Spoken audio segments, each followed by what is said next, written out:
Bienvenidas a todos y todas y todos quienes nos acompañan hoy día. Somos poquitos, pero yo creo que podemos hacer ahí un gran trabajo, ¿no? ¿Qué opinas tú, Jorge? De repente cuando somos menos... Claro, ya. sale mejor a veces. Bueno, les damos la bienvenida. Ya estamos en el sexto taller, estamos terminando nuestro ciclo del programa Impacta I+D. Estamos en el sexto taller que se llama Estrategia de Propiedad Intelectual y Go-to-Market. Jorge Bustamante de la empresa Matrix, como siempre, nos acompaña y él va a ser encargado de dictar el taller de hoy día. ¿Ya? Así que, bueno, Jorge, muchas gracias por acompañarnos y, bueno, te dejo para que nos cuentes un poquito de qué se trata el taller y para que comencemos. Perfecto, muchas gracias, Paola. Me dan un momentito, voy a compartir pantalla. Estoy aquí arreglando. Aquí estamos.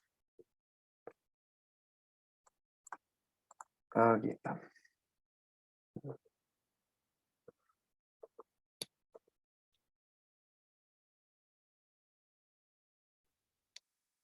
¿Ve la pantalla? ¿Se ve bien? Sí, todo bien. Bueno, muchas gracias por asistir a este taller. Bueno, como somos poquitos hoy día, pero como dice un dicho, pocos pero locos, la idea es que, por favor, bueno, si tienen dudas durante el taller, consultas, la idea es que participen, vayan comentando. El tema de hoy día, yo creo que a ustedes les compete bastante, que es el tema de estrategia de propiedad intelectual y el go-to-market, que son dos conceptos distintos. Del año pasado lo hicimos en dos talleres diferentes, ahora los unimos por temas de tiempo por un lado, pero también son temas que son súper complementarios, así que hicimos un calce durante el desarrollo del mismo taller para ver cómo la estrategia de una parte le sirve a la otra, que es el go-to-market. Y vamos a repasar también algunos conceptos que hemos visto en talleres anteriores, ¿ya? Así que, ¿qué nos va a mostrar hoy día? Bueno, Elena Barindelli está haciendo en este momento una entrevista que no pudo sacarse con gente del ministerio, así que va a ingresar 10 minutos más. Así que voy a empezar yo.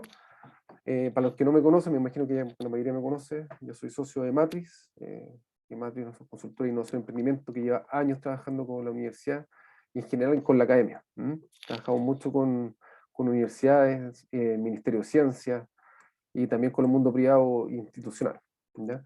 Yo vengo del mundo del emprendimiento, así que yo tuve un proyecto de hace unos bastantes años de un producto médico que hicimos, y pasé por todo el proceso de creación de un producto desde cero, investigando y uniéndome, articulando una variedad de actores distintos en el ecosistema. Mucho del mundo científico, me tocó trabajar con químicos, con físicos nucleares de la Comisión Chilena de Energía Nuclear, y con médicos también. Y hicimos un proyecto bastante interesante. Bueno, hicimos una patente de invención, recorrimos todo lo que hay que hacer para y con estudio del arte y todo ese tema, y después hicimos justamente el go-to-market, un poco lo que vamos a ver hoy día. Entonces, por eso también si tienen dudas desde el punto de vista más en detalle, les puedo comentar, hacer algunos comentarios al respecto a mi proyecto. ¿Ya? Soy diseñador industrial de profesión, tengo un diploma de innovación y emprendimiento, y con mucha experiencia, ya llevo más de 15 años trabajando en temas de innovación y emprendimiento. Bueno, los talleres anteriores, como podrán ver, vimos cosas complementarias, vimos el ecosistema, que es una mirada un poquito amplia, para ver cuáles eran los vectores que están dentro del ecosistema, cómo podemos articularlos con ellos y qué manera podemos aprovecharnos también del expertise que nos pueden entregar. Y después fuimos viendo distintos temas desde el punto de vista de la indagación, cómo crear un proyecto, cómo desarrollar un formulario, por ejemplo, para poder postular a un subsidio gubernamental.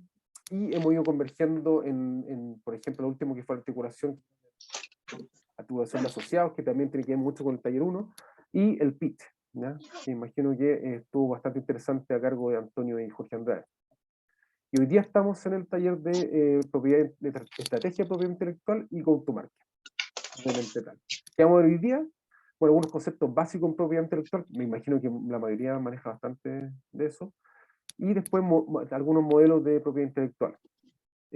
Algunos casos de éxito, vamos a poner algunos ejemplos, y después vamos a mostrar lo que es el go-to-market dentro de la cadena de valor, la importancia que tiene para poder llegar tanto al mercado o a la sociedad. Recordemos que los proyectos que ustedes pueden desarrollar no solamente tienen un fin comercial, pueden tener un fin totalmente público, si es un bien público, por ejemplo, valga la redundancia, donde esto queda a disposición por ejemplo, alguna unidad gubernamental, donde se puede masificar y poner a disposición de la sociedad, ¿ya? En otros talleres les di algunos ejemplos de cómo se puede, de alguna manera, hacer un modelo híbrido entre un modelo de negocio y un modelo de masificación de un bien público, donde, por ejemplo, ustedes por entregar este bien público a una unidad de gobierno, una entidad X, ellos lo implementan y ustedes apoyan la asesoría de implementación técnica, porque muchas veces uno recibe el paquete tecnológico como yo como mandante y no sé cómo implementarlo, no tengo la expertise, ahí es donde entran ustedes. Y por eso se habla de un modelo híbrido, porque ustedes pueden cobrar obviamente su asesoría de investigación y más científico-tecnológico para poder hacer la implementación de esas tecnologías. ¿Ya? Bueno, primera pregunta. Esto lo hemos visto también en talleres anteriores, pero a ver si alguno vino y tiene ya una noción un poquito más acabada. ¿Cuál creen ustedes o cuál ya manejan que es la diferencia entre la invención y la innovación? Si alguien me puede comentar, por favor. Innovación implica cuando yo ya salgo al mercado, ¿no? Cuando yo ya estoy vendiendo algo, ahí estoy innovando. Mientras no lo venda, invento. Perfecto, muchas gracias, Seguro. Sí, así es. ¿Alguien más tiene algo más que agregar que quisiera comentar?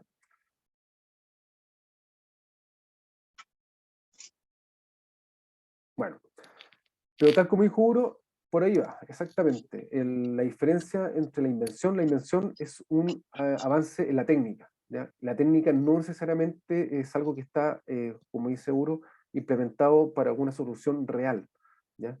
Yo, por ejemplo, puedo haber inventado la rueda, pero si no lo ocupé para nada y no sé cómo ocuparla, la verdad es que quedó una linda invención y puede quedar ahí dentro de un documento que puede ser hasta una patente. Cuando uno patenta y esta patente sale a la sociedad, la innovación, ¿cuál es la gran diferencia? Justamente es que puede ser una invención que se desarrolla y tiene ya una aplicación industrial, efectivamente es adquirida por el mercado. Esa es la gran diferencia, ¿ya? Y más que adquirida, es usada, ¿ya? Y en ese sentido, la importancia que tiene es que le da un valor distinto. Entonces, cuando un público objetivo le da un valor a tu invención, eso ya es una innovación, ¿ya? Si esto no tiene una implementación y no tiene un impacto en la sociedad, la verdad es que no queda como una invención. Bueno, hay muchos productos que finalmente sí llegan al mercado o a la sociedad como invenciones y tienen un pequeño impacto, son una innovación, pero obviamente una innovación no tan fuerte como, por ejemplo, puede ser bueno, en su momento un teléfono móvil, que fue una súper innovación en su momento, de cosas que han salido en el mercado en los últimos años. Eso, cuando tiene un impacto, eso es ya una innovación. Esa es como la gran diferencia entre una y otra, ¿ya? Eso un poco para que entiendan. Aquí, por ejemplo, cuáles son como las distinciones básicas que se podría nombrar entre una y otra, que la invención son los principios novedosos que sustentan un objeto, un producto, un servicio. Sin embargo, si estos no son introducidos al mercado, no se transforma en innovación. La invención requiere de nuevos conocimientos para desarrollar, en este caso ustedes como científicos tecnológicos que pueden desarrollar algo, generalmente pueden llegar a una potencial invención y también potencial innovación cuando esto pueda ser ingresado al mercado, ¿ya? El tema de la innovación requiere nuevos conocimientos técnicos, capacidades que pueden responder a los requerimientos del mercado y justamente lo que yo les comentaba, de implementarlo. No sacamos nada con hacer una tremenda invención si esto finalmente no puede ser implementado o nadie lo va a adquirir o nadie lo va a usar, ¿ya? ¿Cuáles son las perspectivas en innovación? No sé si han escuchado ustedes de los horizontes innovacionales y han escuchado hablar de esto, ¿no? En las empresas generalmente esto nace como una estrategia. ¿Por qué? Porque generalmente las empresas están enfocadas, hay muchas empresas innovadoras que se enfocan finalmente en el desarrollo comercial del producto que desarrollan y después no tienen más innovaciones, ¿ya? Porque la operación un poco, entre comillas, se los come. Les come el día a día y el tiempo de desarrollo y de I+D, la verdad es que es muy complejo. El horizonte 2 el horizonte 1 es eso, justamente dedicarse al core, a lo que yo ya sé hacer bien y lo hago. ¿Ya? Eso es como las innovaciones incrementales que se me dice. El horizonte 2 ya vengo una innovación un poquito más fuerte, cuando tengo que poner recursos para poder desarrollar algo que no tengo en este momento, pero sigo dentro de mi core, pero estoy desarrollando algo nuevo. Entonces la empresa, como generalmente, esas son las platas que se van como I+D, como desarrollo de productos, no es una plata que vaya en la operación de lo que están metiendo específicamente en ese momento, pero tiene una mirada a mediano plazo.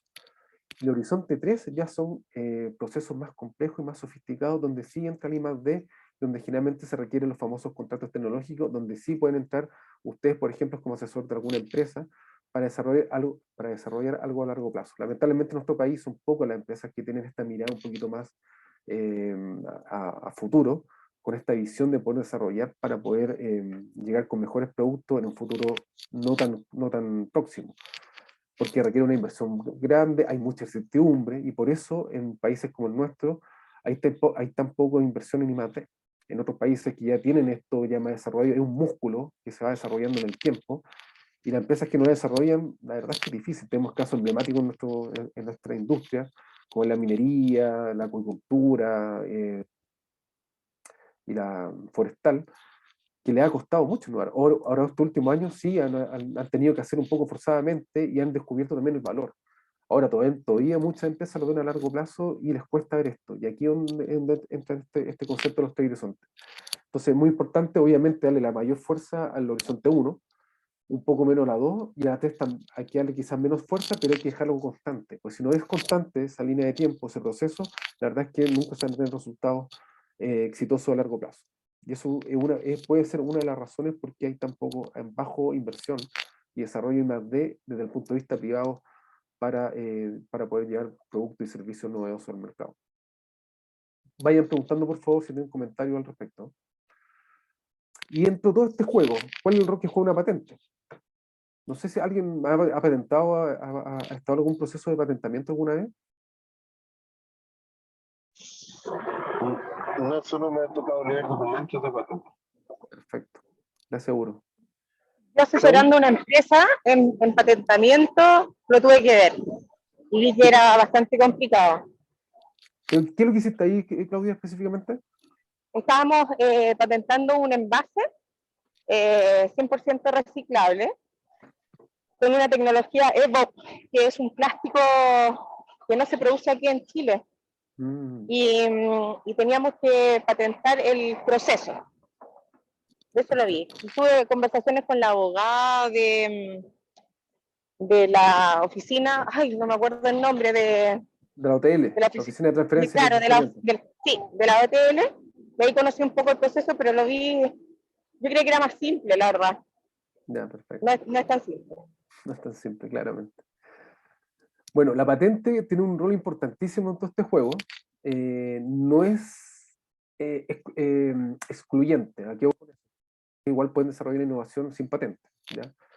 De hecho, Corfo, que es uno de los principales promotores de inversión y subsidio en temas de desarrollo tecnológico en Chile, hasta el 2016, en sus formularios de postulación a la mayoría de los instrumentos, era un requisito que el producto o futuro que se iba a desarrollar fuera patentable.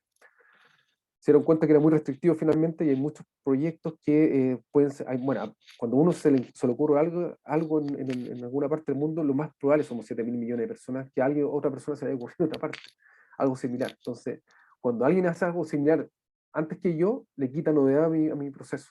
Entonces, ahí es donde se empieza la complicación de poder patentar.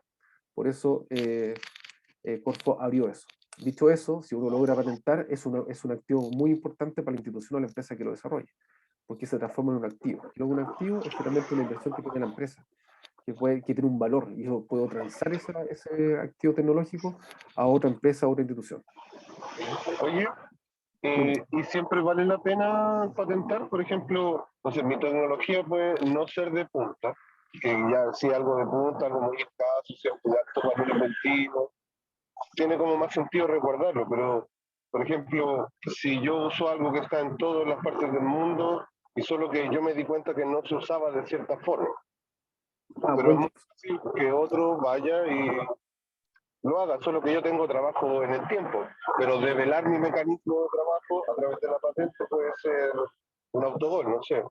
Así es, súper importante. Bueno, ahí hay varias contradicciones. Uno, que cuando uno patenta, uno presenta una patente que puede ser a media, porque de hecho hay gente que tiene estrategia, hay una empresa en Viña del Mar que de hecho trabajó con los USACH, que se llama, uy, se me olvidó el nombre, AIC.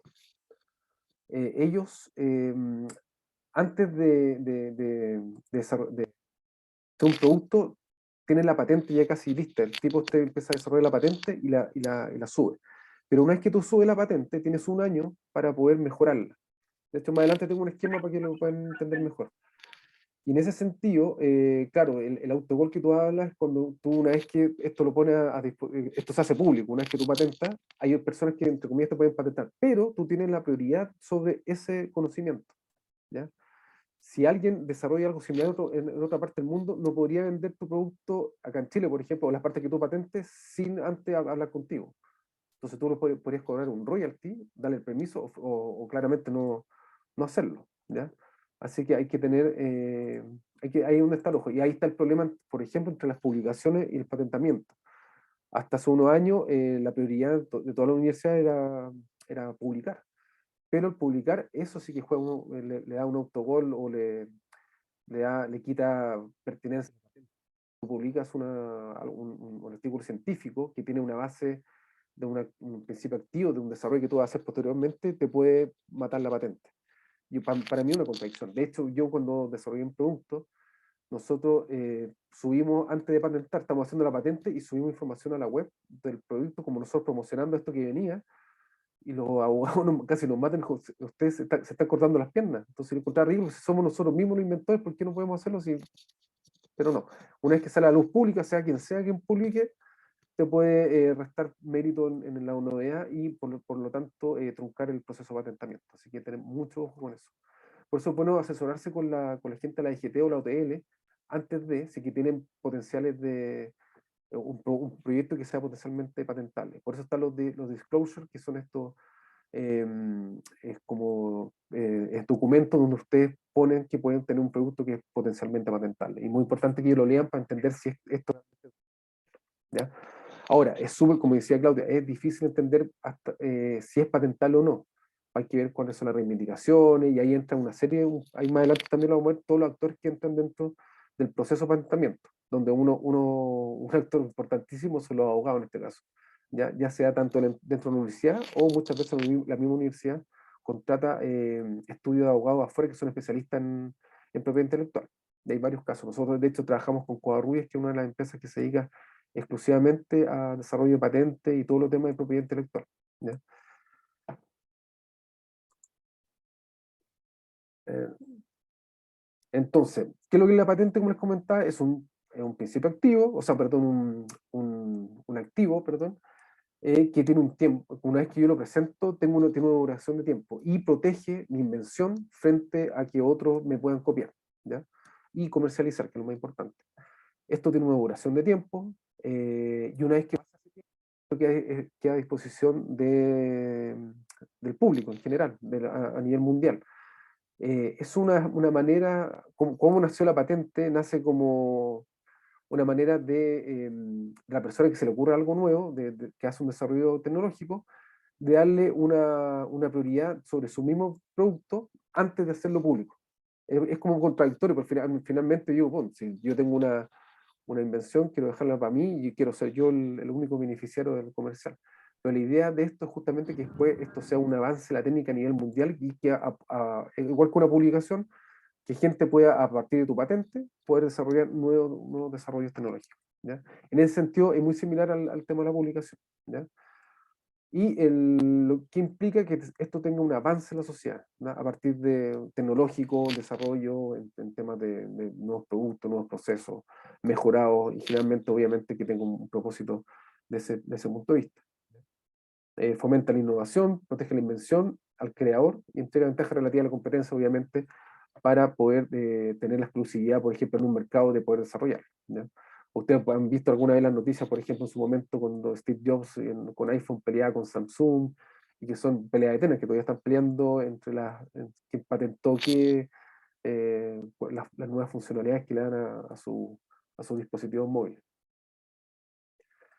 Bueno, dentro de las preguntas que hay que hacerse es el cómo patentar, que es súper importante. ¿Cómo patento? Y ahí está la pregunta, bueno, Claudia dijo que ya lo comentó ya, que es súper complejo. ¿Cuál es el tipo de protección más pertinente? Y ahí un poco lo que tú hablabas, Uro. Si tú, por ejemplo, tomas algo que ya existe para un uso nuevo, que eso, por ejemplo, puede ser un modelo de utilidad. Hay varios rangos de patentamiento. El más importante y el más fuerte es la patente de invención. Ese es como el número uno y el que más cuesta conseguir. Cualquier reivindicación que se llama, que son características específicas que tenga un producto, un servicio o un proceso que estás desarrollando, otro lo puede tener parecido, te puede quitar novedad. Entonces hay que ver al detalle, y por eso esto entra en procesos tan largos, donde hay peritos internacionales que revisan las patentes y te van dando feedback: mira, esto ya existe, está acá en tal país, tienes que cambiarlo, o finalmente te vamos a echar abajo la solicitud de patente, ¿ya? Porque una cosa es solicitar la patente, que cualquier persona lo puede hacer, pero después de un año te dicen: mira, la verdad es que existe todo esto en el mercado, así que para afuera, o hay cosas que se pueden salvaguardar más adelante, o deme una respuesta al respecto que me diga que lo que tú estás haciendo se diferencia de lo que ya existe, ¿ya? Y eso es un proceso de un año, pero después sigue también porque vienen las fases nacionales, que eso lo voy a explicar más adelante, ¿ya? Hay varios costos que están implicados, que también se lo voy a comentar después. Al principio no es caro, pero después cuando ya esta cosa va en serio, ahí sí que se pone más cuesta arriba, y cuesta un poco más sostener la inversión que hay que desarrollar, ¿ya? Entonces, como les comentaba, dentro de la tipo de patente está el de invención, que es el principal. Después hay un modelo de utilidad, que es a partir de algo ya existente, yo puedo desarrollar algo a partir de eso. Está el diseño industrial, que ya viene, es como de lo que es producto, sería como la tercera menos en categoría. Después ya viene el derecho a autor, que eso, por ejemplo, para lo que es software, todo lo que tiene que ver con propiedad intelectual de música y ese tipo de cosas, ¿ya? Y el secreto industrial o comercial es cuando ya tú haces firmar, por ejemplo, cuando tú tienes una tecnología que no puedes patentar, lo que puedes hacer es, cuando vas a entrar a hablar con un potencial cliente, hacerle firmar un NDA, que se llaman, que son estos acuerdos de confidencialidad, para que no pueda divulgar o no pueda hacer uso de lo que pasa mucho, y antiguamente pasaba mucho, que yo desarrollaba algo, me sentaba en una empresa a decir: mira, hice esto, y la empresa: no me interesa, pero te copiaba y finalmente lo hacía igual, ¿ya? Por ejemplo, lo que pasó con Facebook, no sé si conoce la historia. Lo otro importante es dónde patentar y si hay productos similares en el mundo, ¿ya? Entonces, esa es una pregunta que hay que hacerse: ¿qué mercados son los más atractivos para yo hacer el desarrollo de la patente, o dónde tengo que patentar, ¿ya? Entonces, la estrategia de API se conforma un poco estas tres preguntas que le había hecho al principio. ¿Qué patentar? Obviamente, que es el principio, lo que ustedes están desarrollando. El cómo patentar, que es el tipo de patente o de protección que voy a desarrollar. Y dónde, que es súper importante. Entonces, estos tres elementos juntos forman lo que es la estrategia de propiedad intelectual, ¿ya? Donde entra el qué, el cómo y dónde, ¿ya? Y dentro de todo esto, la primera pregunta que tienen que hacerse ustedes como investigadores es el propósito. Cuando ustedes hacían generalmente una publicación científica, por ejemplo, el propósito de ustedes era como hacer un avance en la técnica dentro de lo que es un desarrollo científico. A partir, muchas veces ustedes se basan en muchos papers de otros investigadores para desarrollar algo nuevo, ¿no es cierto? Aparte de eso, ustedes quieren, con ese avance de la técnica, desarrollar algo más que tenga un impacto en la sociedad, y esa es la pregunta que tienen que hacerse cuando van a patentar. ¿Qué es lo que quiero impactar? ¿Qué es lo que voy a desarrollar? ¿Quién lo va a usar? ¿Cuál va a ser un poco el impacto económico, científico, social, perdón, que va a tener? ¿Mm? Aquí hay un ejemplo claro de estrategia. No sé si conocen este caso del Betamax. Bueno, aquí se me cae el carnet, pero es de los años 80, puede conocer que en ese tiempo los primeros reproductores de video que salían en cassette fueron los Betamax y al ladito salían los VHS. ¿Cuál fue la gran diferencia entre las estrategias de ellos? ¿La conocen? Las diferencias no, pero he visto muchos chistes en series y películas. Perfecto. La gran diferencia de Betamax y VHS, siendo que Betamax era una tecnología con mucha mejor resolución, tenía mejor sonido, en general la tecnología era un poquito más avanzada que el VHS. ¿Qué es lo que hizo VHS? VHS fue la competencia que en este caso, creo que sí, fue JVC, desarrolló, no fue Philips, no me acuerdo quién, bueno, una de esas dos empresas, desarrolló un símil a lo que era Betamax, copiándolo pero con una tecnología distinta. La diferencia es que hizo Betamax, Betamax lo hizo entre cuatro paredes y no abrió a nadie su tecnología. VHS lo que hizo fue abrir. ¿Qué quiere decir eso? Que puso a disposición el paquete tecnológico y dijo, usted, señor Sony, señor, qué sé yo, otra marca, Aiwa, venga y por favor me puede copiar sin ningún problema. Con esa estrategia, ellos, bueno, eran los primeros mercados, en la empresa que lo desarrolló, pero bajaron los costos de producción, tuvo una llegada al mercado fuertísima, y si ustedes, no sé, iban a las videotecas de los años 80, había un estante de Betamax y todo lo demás era VHS, porque había mucha más oferta, mucha más demanda. La gente finalmente por precio compraba más VHS que Betamax. Mi viejo, por ejemplo, que era terco, le gustaba el Betamax y tenía 5 películas frente a VHS que tenía millones. Entonces finalmente Betamax fue un fracaso comercial, pero en su momento, o sea, no fue tan fracaso porque empezó muy bien, pero cuando se entró VHS con esta estrategia de apertura de la propiedad intelectual, mató a Betamax finalmente. Y VHS estuvo larga data hasta que salió el DVD y demás a la competencia. Entonces ahí tenemos un ejemplo de estrategia distinta. Otro ejemplo, el cinturón de seguridad. Esto fue inventado en el año 59 por Volvo, una marca importante, súper comercial y muy exitosa, y que diseñó este nuevo cinturón con 3 puntos de apoyo, que fue un boom finalmente, que se certificó que realmente era súper seguro y que es lo que usamos hasta el día de hoy.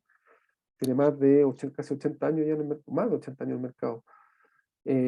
Y lo que hicieron ellos, patentaron el producto, pero lo dejaron libre. Entonces, porque se dieron cuenta que el bien social que tenía finalmente era mucho más importante que lo comercial.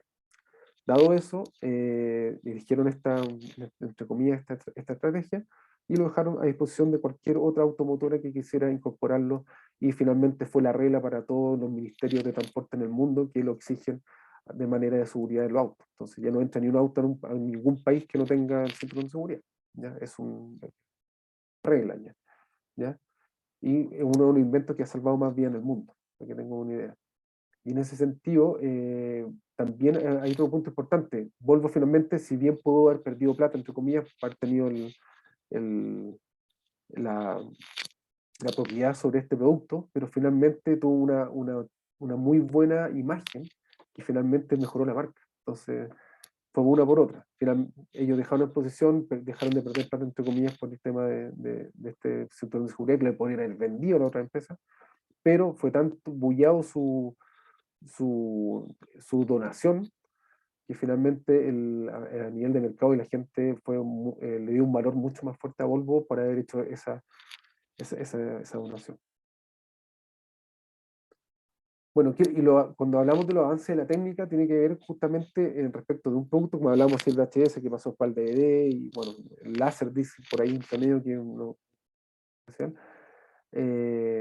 y todo lo que tiene que ver ahora con streaming, es como ha ido cambiando. Aquí lo mismo, como por ejemplo ha ido cambiando la música, a través de avance de la técnica desde el disquete, pasando por DVD, cassette, que fueron antes, bueno, y los vinilos, que fueron los primeros antiguamente, y pasando por distintos dispositivos hasta llegar ahora a Spotify, que nadie pensaba que ya no va a necesitar grabar la música, sino que está a disposición de internet. Y lo mismo pasó con las películas. Pues. ¿Ya? Y aquí entra un poco más detalle en lo que son los tipos de patentes. Ya, lo que, un poco contestando a tu pregunta, Uro, del principio, lo más importante o la más relevante, la patente de invención, que tiene que es cuando ya tenemos una novedad inventiva, una aplicación industrial, y no tiene referente al mercado. Ese es como podría ser cuando también se habla de innovación disruptiva, hay alguna diferencia con la innovación disruptiva propiamente tal, pero muchas innovaciones disruptivas vienen de una, ¿ya? Porque no tiene referente, crea una nueva categoría de producto o de servicio o de proceso, y así, ¿ya? Tiene una duración de 20 años y es la más transable en el mercado. ¿Qué quiere decir transable? Que una empresa le puede comprar a otra, oye, te compro tu patente para poder desarrollar un producto similar al tuyo, ¿ya? O bien, en el caso de ustedes como universidad patentan, y esa es la importancia que tiene para usted la patente. Si la universidad patente, como no tiene la capacidad de producción, ¿qué hace la universidad generalmente? Hace la transferencia tecnológica, que lo hablamos también en talleres pasados. ¿Qué quiere decir esto? Que yo hago un paquete tecnológico y como no tengo capacidad de producirlo, se lo otorgo a una empresa que sí tiene la capacidad y podría eventualmente hacer un desarrollo, primero, desarrollar la línea productiva y después hacer el producto o servicio lo que quieren desarrollar, ¿ya? El módulo de utilidad es un peldaño más abajo donde se agarra un poco de alguna patente que ya existe y le da un segundo uso, un uso novedoso obviamente, a algo que ya existe. Entonces, generalmente son como, hay como algún ejemplo que se me venga a la mente en este momento, algún producto que esté en alguna industria ocupada y que eso mismo se puede ocupar en otro lado. No sé, por ejemplo, un motor de automóvil que en algún momento, te pongo un ejemplo quizás burdo, pero que se puede ocupar, por ejemplo, en barcos, que antiguamente quizás no se usaba al principio, ¿ya? El paso del motor de automóvil a lo que es en este caso una nave o un barco, tiene un poco, puede tener esa connotación, ¿ya? Después hay un diseño industrial que es como la más baja finalmente, porque el diseño industrial finalmente es como el dibujo casi del producto y los planos, pero eso es cosa de cambiarle dos perillas y ya te saltaste el diseño. Así que la verdad es que tiene muy baja relevancia. Y el dibujo industrial menos, ¿ya? Aún así, igual que lo siguen haciendo, dado que no alcanzan ni para modelo de utilidad ni patente de invención, por lo menos lo patentan así. Es más barato, pero al mismo tiempo te protege mucho menos y es muy poco transable en el mercado. O sea, una empresa grande, por decir tal, 3M, no se va a fijar en un diseño industrial, incluso un modelo de utilidad lo ven ahí nomás, pero el patente de invención sí que sí. ¿Alguna consulta hasta aquí? No, nada, muchas gracias. Perfecto. Bueno, como la tramitación en Chile de una patente, una vez publicada, hay un depósito, hay un examen preliminar, se publica, perdón, se publica, perdón, cuando se publica se pone en un diario oficial. Y hay una patente, ustedes pueden en INAPI pueden revisar cuál es la estructura de una patente, que viene un estudio del arte primero, después viene la reivindicación y después los dibujos, ¿ya? Las reivindicaciones o los claims, que se llaman en inglés, son los detalles técnicos que tiene cada una de las partes de mi producto. Y es complejo porque hay que explicar en palabras todo lo que hace tu proceso, producto o servicio que vas a desarrollar nuevo. Y los dibujos van aparte, entonces tienes que hacer un número X que haga alusión al dibujo. Entonces, la explicación en palabras de cosas muy técnicas de repente no es tan fácil, sobre todo cuando son con demasiado detalle. Entonces, la redacción es súper importante y por eso que aquí entran abogados. Y también los términos, porque yo por ejemplo, por mi empresa anterior, yo desarrollé una patente, hicimos dos patentes, una que la desarrollé casi yo solo, y la subí, la publiqué y finalmente, bueno, fue rechazada, pero me basé obviamente en otras, bajé algunas patentes y vi la estructura y con eso era un producto específico físico y lo subí pero después me di cuenta que hay muchos términos legales, como términos de abogados, que se usan en temas de patentes. Entonces, por eso es importante asesorarse y vale la pena en ese sentido gastarse las lucas en esta agencia o estudio de abogados. Uno, porque te van a decir el estado del arte, que el estado del arte es muy importante. Ellos te revisan, que tienen motores de búsqueda a nivel mundial de lo que existe. Entonces te dicen, en un mes te pueden decir, ¿sabes qué? No te conviene patentar en estos países, o finalmente no patentes porque esta patente está en todo el mundo, ¿ya?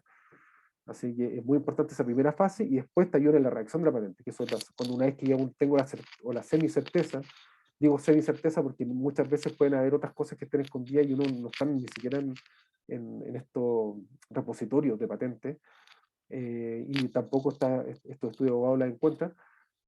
Puede ser que más adelante lo encuentren, lamentablemente, pero pasa también. Y esa es la importancia que ellos te ayuden a redactar esta patente, pues, sobre todo por todo lo técnico que conlleva, ¿ya?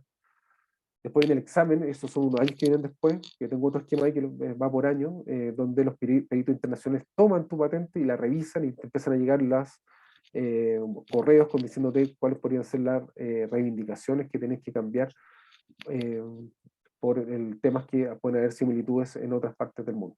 ¿Mm? Y este es el esquema que yo quería mostrarles. Este es como, no sé si alguien conoce un poco como bueno, la Claudia estuvo metida ahí. ¿Hasta dónde alcanzaste a hacer la patente, Claudia, si es que está ahí?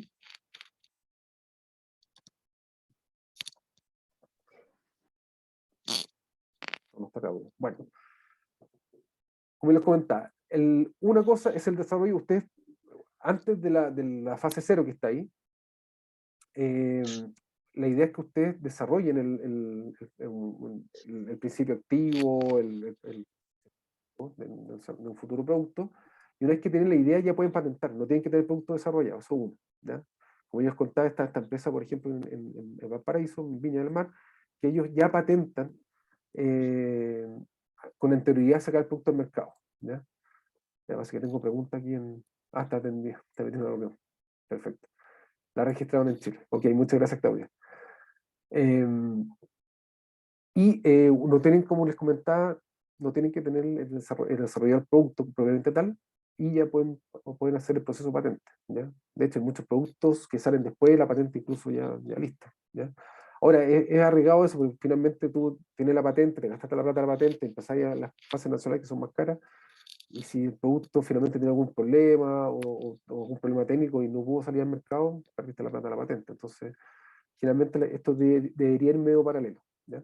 Entonces, desarrollamos un producto y cuando llegamos a la fase 0 es que nosotros la patente, ¿ya? Esto se hace a nivel nacional, en Chile se hace en INAPI, ¿ya? INAPI está dentro de un convenio internacional que son 100, ya no me acuerdo, como 130 países, donde esto ya tienes un año después, perdón, hace la solicitud de patente y después tienes un año para mejorar esta patente. Y al cabo de ese año, el mes 12, tú tienes que presentar, si es que quieres patentar esto afuera, mira, Claudia está justamente en INAPI. Cuando tú tienes que quieres presentar esta patente en otros países, tienes un año para decidir esos países y empezar esas fases a partir del año 12. Y tú haces así como presentaste la solicitud en el día 0, en el mes 12, tú tienes que hacer esta presentación PCT, que se llama, ¿ya? Esa presentación PCT quiere decir que yo digo, mira, quiero patentar en los países tanto, tanto, tanto y tanto, y ya te comprometes con eso. Y después de esos 12 meses, tienes 18 meses más para empezar las fases nacionales, que es un proceso similar a los 12 meses en Chile, pero con otros países, ¿ya? Y ahí empiezan los peritos internacionales. Y ahí la cosa se pone un poquito más compleja. ¿Por qué? Porque uno, depende de la cantidad de países, es imposible patentar en todo el mundo, quizá alguna empresa lo hizo alguna vez, yo tengo entendido que no.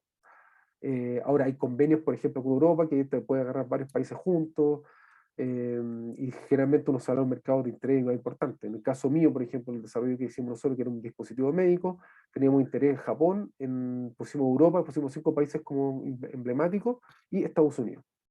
Y no teníamos más plata tampoco. Y para que se hagan una idea, el proceso por país va entre los 10 y 20 mil dólares. No es de un paraguaso, sino dura varios años el proceso, donde tienes que ir pagando año a año, primero a un agente que te represente en el país, que puede ser un estudio de abogado o representantes que hagan la gestión entre comillas, lo INAPI de cada uno de los países para poder hacer el acceso de la patente. Y en esos 18 meses lo que van haciendo justamente van viendo las reivindicaciones que pueden llegar de vuelta, o las observaciones, perdón, de los peritos internacionales para que tú puedas hacer la reivindicación, hacer un cambio para poder pasar esa valla, porque finalmente ahí es donde te encuentras si es que tiene patentabilidad o no, ¿ya? Y eso es importante.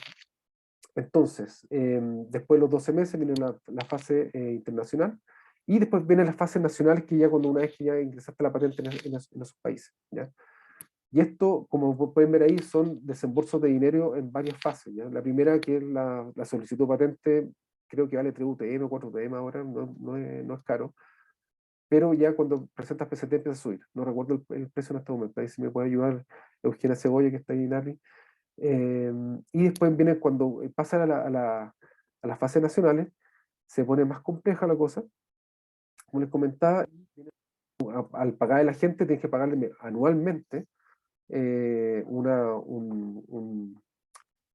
anualidad o una mensualidad, dependiendo como la empresa que tú desarrolles, eh, tienes que hacer eso. Así que es bien complejo, pero es algo que se puede hacer. Como les digo yo, en el caso de nosotros la patente la empezamos el 2000, la presentamos el 2007, el 2008 hicimos la PCT, que en ese tiempo Chile todavía no estaba metido, la PCT tuvo que hacerlo a través de un organismo internacional, y en 2009 Chile entró a este convenio que yo lo comenté, ¿ya? Y después viene a contactar a la gente en el otro país y empezar a pagarle para que él te haga todo el trámite y la gestión en ese país. Entonces, de ahí nosotros nos gastamos en total, en 5 o 6 años, de nuestro bolsillo nos gastamos más un subsidio que tuvimos de Corfo en ese momento, que eran como 40 millones más. O sea, nos echamos casi 60 millones en 7 países, más Chile, en temas de patentamiento. Y después, lamentablemente, el proyecto de nosotros no tuvo ¿cómo se llama? No tuvo éxito comercial, entonces ahí tuvimos que bajar más que bajar la patente, dejamos de pagar. Y nos consideró la patente, solamente seguimos el proceso en Estados Unidos y en Chile, ¿ya? Por si probablemente tuvimos algún éxito. Lamentablemente, finalmente, los proyectos, si bien vendimos en Chile, no pudimos llegar a Estados Unidos, y no valía la pena seguir gastando la plata que nos estamos gastando anualmente en los peritos, perdón, en nuestros agentes internacionales. Una consulta. Sí, sí. Sí, así como duda, y nos comentaste que invertiste los 60 millones en la patente de, bueno, no sé si mencionaste qué patentaste en específico, pero ¿cuánto piensas que fue el retorno de haber invertido en eso? Si es que nos puedes compartir ese dato, o no sé si es muy personal. No, lo comento. Pues, de hecho, yo siempre comento, el emprendimiento que tuvimos fue bastante, a ver, fue bastante largo, y la verdad es que retorno económico no tuvimos mucho, porque ganamos varios subsidios, vendimos en Chile, pero el retorno de la patente en sí, si bien nos sirvió para negociar, mira, yo tuve entre 2010 y 2011, nos sentamos a conversar con 3M, con Procter Gamble, con una empresa Aurus en Estados Unidos, que era distribuidora de dispositivos médicos. Nosotros desarrollamos un proyector radiológico que no tenía plomo, que tenía una sala de radio opaca, que estaba mezclada con un gel y que lo hacían biodegradable, ¿ya? Que esa como la gran... En ese tiempo justamente se estaba sacando del mercado todo lo que es plomo, y todo lo que es protección radiológica, incluso hasta ahora, la mayoría, ahora han salido varias cosas en el mercado, no tienen plomo, perdón. Y han salido referentes. De hecho, después de un tiempo, una vez me puse a buscar para hacer una especie de estado del arte, y de hecho nuestro principio activo nosotros ocupamos, ya lo estaban ocupando ya en otros países, ¿ya? No en los países que nosotros patentamos, pero ya lo están ocupando, y de hecho comercialmente yo creo que ya podrían incluso hacerlo. No tengo, porque una cosa es que tú patentes, y lo otro tener el poder para ir, si es que alguien te copia o comercialmente hace un producto igual al tuyo y lo hace el mismo país que tú lo patentaste. Si lo hace 3M, la verdad es que tienes poco que ganar ahí. Entonces, por eso es tan importante que una vez que tú patentas, al sentarte a negociar con empresas grandes, firmar todo NDA para poder resguardarte, ¿ya? Entonces, contestando a tu pregunta, no sé si fue Boguro o Pablo, la verdad es que no tuve mucho retorno. Sí me sirvió mucho para negociar, me dio de alguna manera comercialmente en Chile cuando vendimos, el de hecho de una patente, como que te miran, ok, tengo una patente. Sí, nos sirvió. El retorno fue bastante bajo, la verdad, diría yo. Problemas comerciales. Si esto hubiéramos llegado realmente a Estados Unidos, porque las empresas ya están interesadas, hubiera sido un poquito más, ¿cómo se dice? Lucrativo. Así que no sé si contesté con Disculpa, eso y otra consulta. ¿Sí? porque al menos yo entiendo que igual el tema de que salga la patente desde que se presenta hasta que, bueno, está más o menos finalizado el proceso, igual puede demorar hartos años. Tú ahí colocaste 30 meses, pero yo no sé si ese es el caso global, por así decirlo. No, Y que mi una cosa, pregunta va dale, mi dale, pregunta va dale. relacionada en que cuando tú te sentaste a negociar, ¿ya la patente estaba completamente lista o estaban como en alguna fase de tramitación? Buen punto. Súper buena pregunta, Pablo, porque una vez que tú patentas, o sea, tú haces la solicitud de patente, tú tienes la prioridad sobre esa invención. Por lo tanto, independiente que todavía, pues fíjate que hay varios productos que dicen patente pending. Salen al mercado, pero ya si hiciste la solicitud es lo más importante. Una vez que tú haces la solicitud de la patente, puedes empezar incluso a negociar, entonces pueden vender, ¿ya? Entonces no es necesario que, porque en el caso mío, por ejemplo, a mí me considero la patente en Estados Unidos en 2013, yo lo presenté en 2007, o sea, me demoré 6 años para que en Estados Unidos me la aceptaran, y en Chile el 2015. Entonces, si me hubiera esperado hasta el 2015, claro, el negocio lo matáis. Entonces, sabiendo eso, lo que se hace es que una vez que tú solicitas la patente, ya con eso tú ya tienes, es retroactivo, o sea, independiente que la patente salga en 10 años más, bueno, en mi caso fueron 6 y 8, tú ya puedes empezar a comercializar y puedes hacer, en este caso, temas legislativos contra otras empresas que puedan hacer uso de una patente similar, o perdón, de un principio activo similar a lo que tú estás desarrollando, con esa mirada de que esto esté en el mercado. Entonces, incluso las empresas grandes como por ejemplo Procter & Gamble, 3M y otras de esa magnitud, lo que hacen es buscan solicitudes de patentes que están en el mercado y hacen llamados, de hecho. Oye, estamos buscando productos que tengan patente para negociar. Y no patentes concedidas. Ahora ellos ven ya con sus abogados si realmente tiene, porque ya al segundo o tercer año ya te diste cuenta si la patente puede ser aceptada o no. ¿Ya? Entonces, en el caso mío, como te digo, esos 30 meses son para entrar en las fases nacionales, pero después viene con todo otro proceso que el mismo país te diga si esto se puede patentar o no. Entonces, es bastante engorroso, como decía Claudia, porque es una ramificación de gestiones que uno tiene que hacer. Ahora, por eso están estas empresas que te ayudan a hacer esto justamente. En su momento, cuando yo empecé, casi la única empresa que hacía esto era Kerry, que dentro de su gran staff de abogados tenía una unidad que se llamaba NEOS, que ellos hacían el tema te apoyaban en el tema de propiedad intelectual, y era lo mínimo. Ahora hay varias empresas que se dedican a esto y la verdad es que Chile ha subido mucho la cantidad de patentes que ha desarrollado en el último tiempo. ¿Ya? El año 2009, me acuerdo que INAPI sacó un libro que de las patentes que habían, de hecho salimos nosotros, me daba pena porque la verdad es que las patentes que habían eran bueno, muy antiguas, que eran como emblemáticas, procesos no me acuerdo, de aguardiente, cosas así, y había muy poquito. Ahora hay mucho más y hay patentes bastante interesantes que se pueden revisar. ¿Ya? Entonces, incluso cuando hagan estudios del arte, cuando hagan un FONDEF, se pueden meter en INAPI y buscar el repositorio de ellos, que es lo que se está haciendo acá en Chile al respecto. ¿Ya? Aparte de buscar de manera internacional. ¿Mm? Disculpa, y otra pregunta. ¿Sí? Ahora en retrospectiva, ¿tú piensas que hubieses podido invertir menos con respecto a los 60 millones que nos comentaste para llegar al mismo resultado? Sí, claramente. Lo que pasa es que nosotros nos salió muy caro porque elegimos 7 países. Yo digo, si hubiera tenido éxito comercial, yo ahora, sabiendo un poco más y teniendo más experiencia en temas de propiedad intelectual y en general de modelo de negocio, yo me he enfocado en Estados Unidos y un país de Europa, no, chao, o quizás Japón. ¿Por qué no fuimos a Japón? En Japón ¿cómo se dice? Una sensibilidad muy grande con el tema de la radiación. Y son bastante también sensibles con el tema de la inocuidad y ese tipo de cosas. Entonces, por eso nuestro producto calzaba muy bien con esa idiosincrasia, con esa cultura. En Estados Unidos también. Estados Unidos, de hecho, les voy a hacer una anécdota. En Chile, cuando íbamos a las clínicas a ofrecer nuestro producto, nos preguntaban por qué lo estamos haciendo. ¿Y por qué les cuento esto? Porque el producto de nosotros, el primer dispositivo médico, este productor radiológico, lo ocupamos en bebés, porque le hacían examen de displasia. La verdad es que ese tipo de radiografía, la ionizante rayo X, no tiene mucha radiación, y para que te pase algo, un problema genético futuro, la verdad es que es bien baja la probabilidad, pero puede pasar. Después nos dimos cuenta que había otro mercado más fuerte como la tomografía computada y los niños que nacen que son prematuros porque los vayan todos los días, y ahí sé que es mucho más fuerte el tema.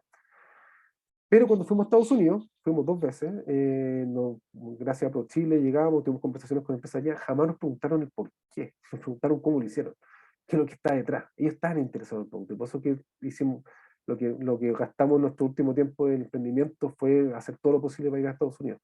Lamentablemente tuvimos problemas de producción y para poder llegar con el producto como ellos querían a Estados Unidos, y nos entrampamos ahí, y se nos acabó el oxígeno en dinero, y no pudimos seguir adelante. Entonces nos apremiaron varias cosas que finalmente dejamos el proyecto de lado. Y en el camino salieron otros referentes que eran mejores que el de nosotros, incluso con otros materiales, entonces ahí quedamos fuera. No demoramos mucho, ese fue uno. Era un producto interesante en su momento, sí, pero después ya pasó a ser casi un commodity porque varias empresas estaban haciendo lo mismo en el mundo, ¿no? En Chile, sí, en Chile también hay una que hizo algo similar después. Así que sí, habría hecho algo mucho más barato, Pablo, de todas maneras. Lo habría, como te digo, habría gastado quizás en vez de los 60 millones, 10 millones en 2 países y quizás hasta en uno, porque una vez que tú tienes éxito comercial, por ejemplo, en Estados Unidos, la empresa, si se lo vende a Estados Unidos, esa empresa probablemente va a hacer todos los esfuerzos para poder seguir vendiéndolo y ser como el primer mercado, independiente que tenga patente o no, ¿ya? Porque una cosa que te recuerda la patente es que si bien tú no patentas en todos los países, en otros países tú no puedes patentar algo igual, ¿ya? Entonces, de alguna manera te resguarda no comercialmente, pero sí que alguien desarrolló algo similar. No sé si contesto a tu pregunta con eso. Sí, perfecto. Muchas gracias. Gracias. Bienvenida, Elena. Llegaste justo. Hola. Oye, Elena Lindeli, que tuvo que hacer una entrevista anteriormente, por eso no puedo estar al principio, pero ella va a estar acompañándome en lo que resta de taller de aquí en adelante. ¿Tienen más preguntas hasta acá?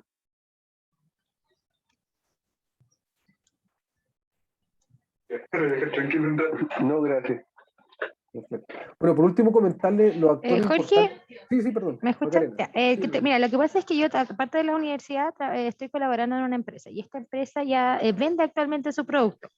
Entonces se ganaron una startup y el tema es que le sigan mucho con el tema de propiedad intelectual, porque ellos ya venden el producto. Entonces ya no podemos hacer una patente de invención, porque se está vendiendo. Pero queríamos ver el tema de ver y patentar la tecnología con que se hace ese producto, que es como un modelo de utilidad tendría que ser, porque se usa para otras cosas y esto lo usamos para la generación del producto. Pero te preguntaba en el chat si conocías alguna empresa que te hiciera como un estudio de arte y que ellos te vieran la factibilidad técnica de poder ver y escalar este tema de patente, por lo mismo que tú decías, y el costo asociado, y que al final de repente a estas empresas le conviene más vender que proteger. Así es. Súper, qué buen punto, Macarena, muchas gracias. Bueno, ahí justamente le voy a hablar de los actores ahora. Dentro del proceso de patente, cuando ustedes están haciendo un desarrollo científico tecnológico, que eso puede derivar en una publicación, se hace una patente, la primera mirada la tienen que hacer internamente con la DGT y la OTL. Ellos les pueden ayudar un poco a vislumbrar los primeros pasos.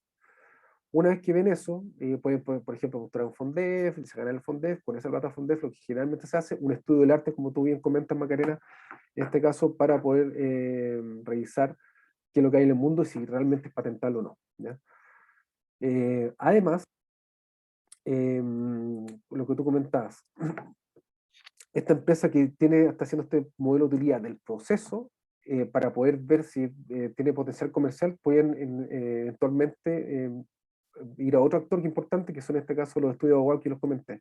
Está Covarrulla, hay otra empresa que se llama, bueno, está Kerry, que los comenté, hay otra que se llama Villaseca, y hay unas 2 o 3 más que son reconocidas, hay unas que son bien chantas, bien buen chileno, pero esas que les puedo comentar yo y recomendar porque son buenas y lo hacen el trabajo bien. Nosotros trabajamos con Covarrulla y hacen un trabajo súper serio y tienen harta experiencia en este tipo de cosas. Nosotros, por ejemplo, hacemos el estudio de mercado agarrado en este caso, del estudio de propiedad intelectual, que se llama el Marketing API Assessment, ya que son 2 cosas, un estudio del propiedad intelectual, por otro lado, hacer el estudio de mercado. ¿Cómo lo hacemos? A partir de lo que nos entrega, en este caso, el estudio de abogado, nos decimos, ya, estos son los simplemente se puede patentar, aquí están estas restricciones, entonces mira, comercialmente les conviene hacer esto, y ahí nos metemos nosotros. Y esos son estudios que se pagan, obviamente, y nosotros los hemos hecho bastante para la universidad, para varios proyectos, sobre todo cuando están bajo FONDEF, que nos contratan para hacer ese estudio, que de alguna manera les vislumbre y le da un poco la mirada estratégica para dónde ir con el proyecto, producto, proceso, lo que tengan entre manos que quieran patentar, ¿ya? Ya, sí, porque actualmente, por ejemplo, este producto lo trabajan como secreto industrial, porque tiene más valor para ellos, porque con lo que te decía, pues las propiedades quedan disponibles y mucha gente puede sacar ideas de de las patentes para formular o cambiar algunas cosas y mejorar los productos. Entonces, hoy actualmente lo están trabajando como secreto industrial, pero en el Startup Ciencia que se ganaron ahora, las han leseado caleta que tienen que protegerlo y todo, pero al empresario no le conviene, dice a mí no me conviene porque es mucho el gasto y yo ya vendo, entonces no le ve como un retorno, por así decirlo. Pero ahí la estrategia podría ser, como bien tú dijiste, el tema del proceso, si hay algo que cambiar o que ese proceso sirva para otra cosa y se pueda patentar como modelo de utilidad, y se lo están exigiendo Startup Ciencia, yo haría el esfuerzo y hablaría con Covarrubias, por ejemplo, y comentarle, Ya, hacer el estudio del arte y ver qué sale de ahí. ya, Probablemente súper. las otras aplicaciones que ustedes podrían eventualmente hacer con ese mismo proceso pueden ser patentables. Así Ya, que gracias, Jorge. eso. Elena, ¿algún comentario de las patentes? Bienvenida. No. Ya, perfecto. ¿Alguna otra pregunta hasta acá?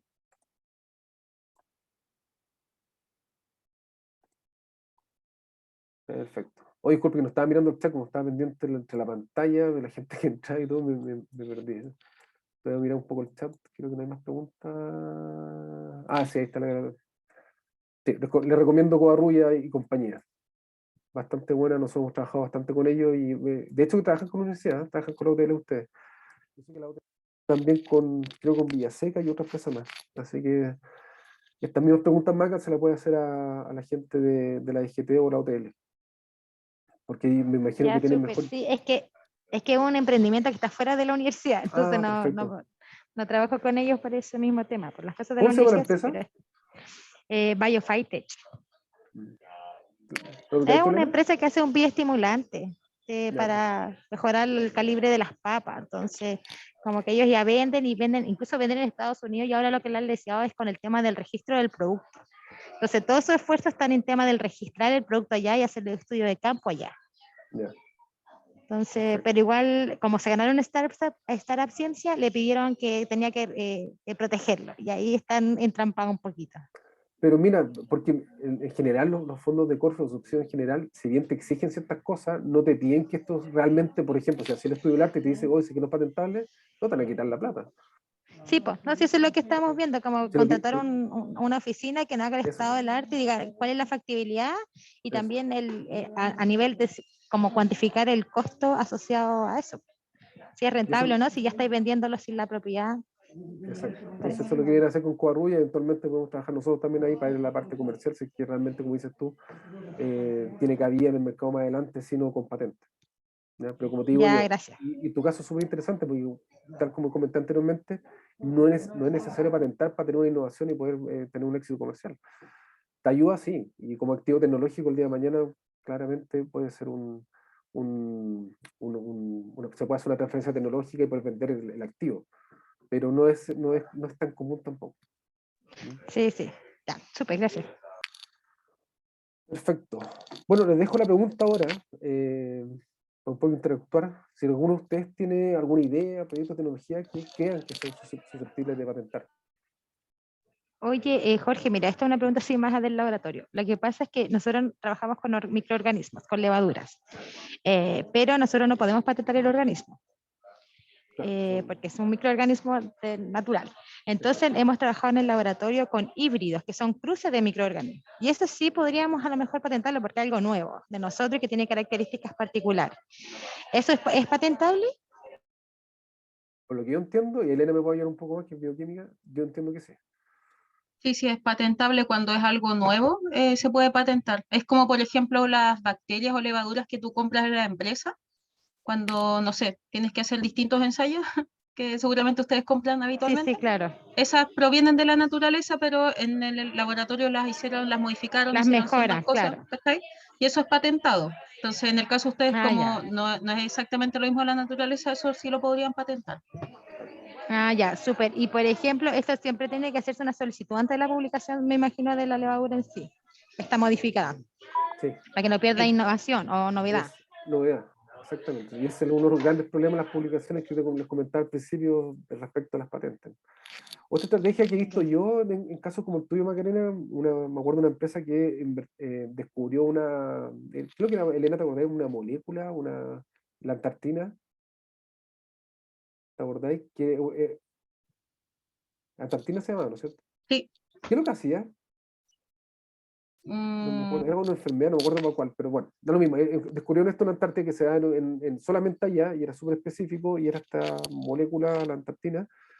Y como era un principio, no se podía patentar, ellos la sintetizaron, hicieron una versión sintética del mismo producto para llegar a lo mismo. Y esto era, bueno, hasta hace 5 años atrás todavía estaban trabajando en eso, no sé si finalmente llegaron a puerto, pero se habían ganado, mira, una de las industrias farmacéuticas, industria paga en verde, quiere decir que estén en desarrollo, ciertos desarrollos tecnológicos antes de que salgan al mercado. ¿Ya? Era para inhibir el cáncer colorectal, la Es- antartina.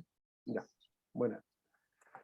Entonces tenía un impacto súper fuerte y ellos vendieron en verde, o sea, recibieron inversión de una empresa farmacéutica para hacer el desarrollo de esa síntesis de la antartina. Hay una estrategia de desarrollo. ¿Alguien más que quiere comentar que tenga algún proyecto interesante o no interesante a lo mismo? Lo que tengan, si quieren preguntarnos sobre si es patentable o no. Nosotros tenemos una patente corriendo en realidad del producto. Ya están los disclosures, está registrado acá en Chile al menos.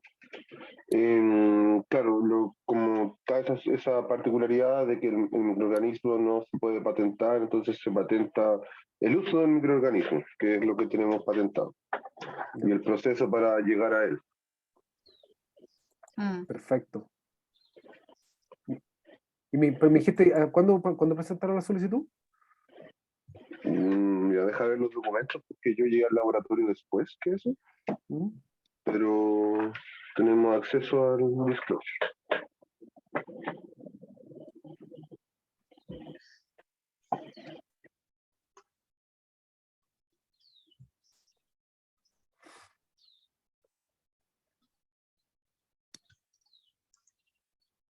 ¿Pero más o menos un año será atrás? No, mucho más. Ya. Ustedes ya están en las fases nacionales ya. Sí, no, esta es tecnología que lleva harto tiempo, como unos 5 o 7 años en laboratorio y que empezó el proceso de patentamiento. Ya, ¿y en qué estado están, por ejemplo, ustedes lo presentaron dentro de la universidad? ¿Es propiedad de la Sí, a universidad? través de la universidad el proceso. Ya, ¿y hay alguna empresa asociada que...? O sea, supone que las cosas que hay ahí son como usos preferentes, como de más bajos, precios más bajos en el uso de la Ya, tecnología y cosas así. Son el tipo de relación que se generó con la empresa, y como hasta a el partir de los momento, proyectos. ¿y en qué estado se encuentra ahora? ¿Han podido desarrollar el producto, el proceso, lo que están haciendo? Ahora estamos como con la formación del spin-off y el proceso de licenciamiento como para poder volver a ejecutar. Y hemos seguido como en el proceso de innovación constante, ahora estamos mezclando con otras tecnologías, estamos haciendo ese tipo de cosas, pero no hemos aplicado directamente lo que ya está, sino que como el proceso de mejora continua, hemos estado en eso. Interesante. Y bueno, ustedes son un caso interesante de analizar porque están haciendo el proceso justamente como y output, tener un spin-off a partir del desarrollo tecnológico, así que súper bien. Sí, ahí se nos perdió el documento, así que no te puedo... Después lo comentamos, si queréis. Muchas gracias. Ujú. Bueno. ¿Alguien más tiene algún comentario, duda? Ya. Ya, pasamos a la segunda parte, el go-to-market. ¿Alguien ha escuchado de este concepto del go-to-market? En verdad, ¿no? No mucho tampoco. Bueno, tal como dices, lo que dice es como cómo llegar al mercado, ¿ya?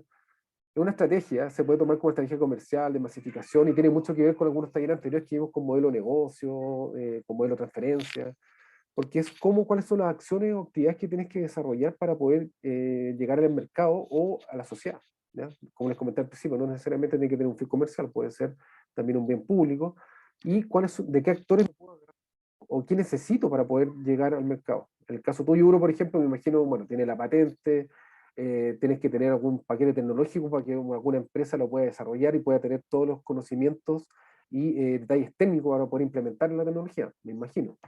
Entonces, Claro, nosotros proponemos más vender un servicio que como vender el producto solo. perfecto.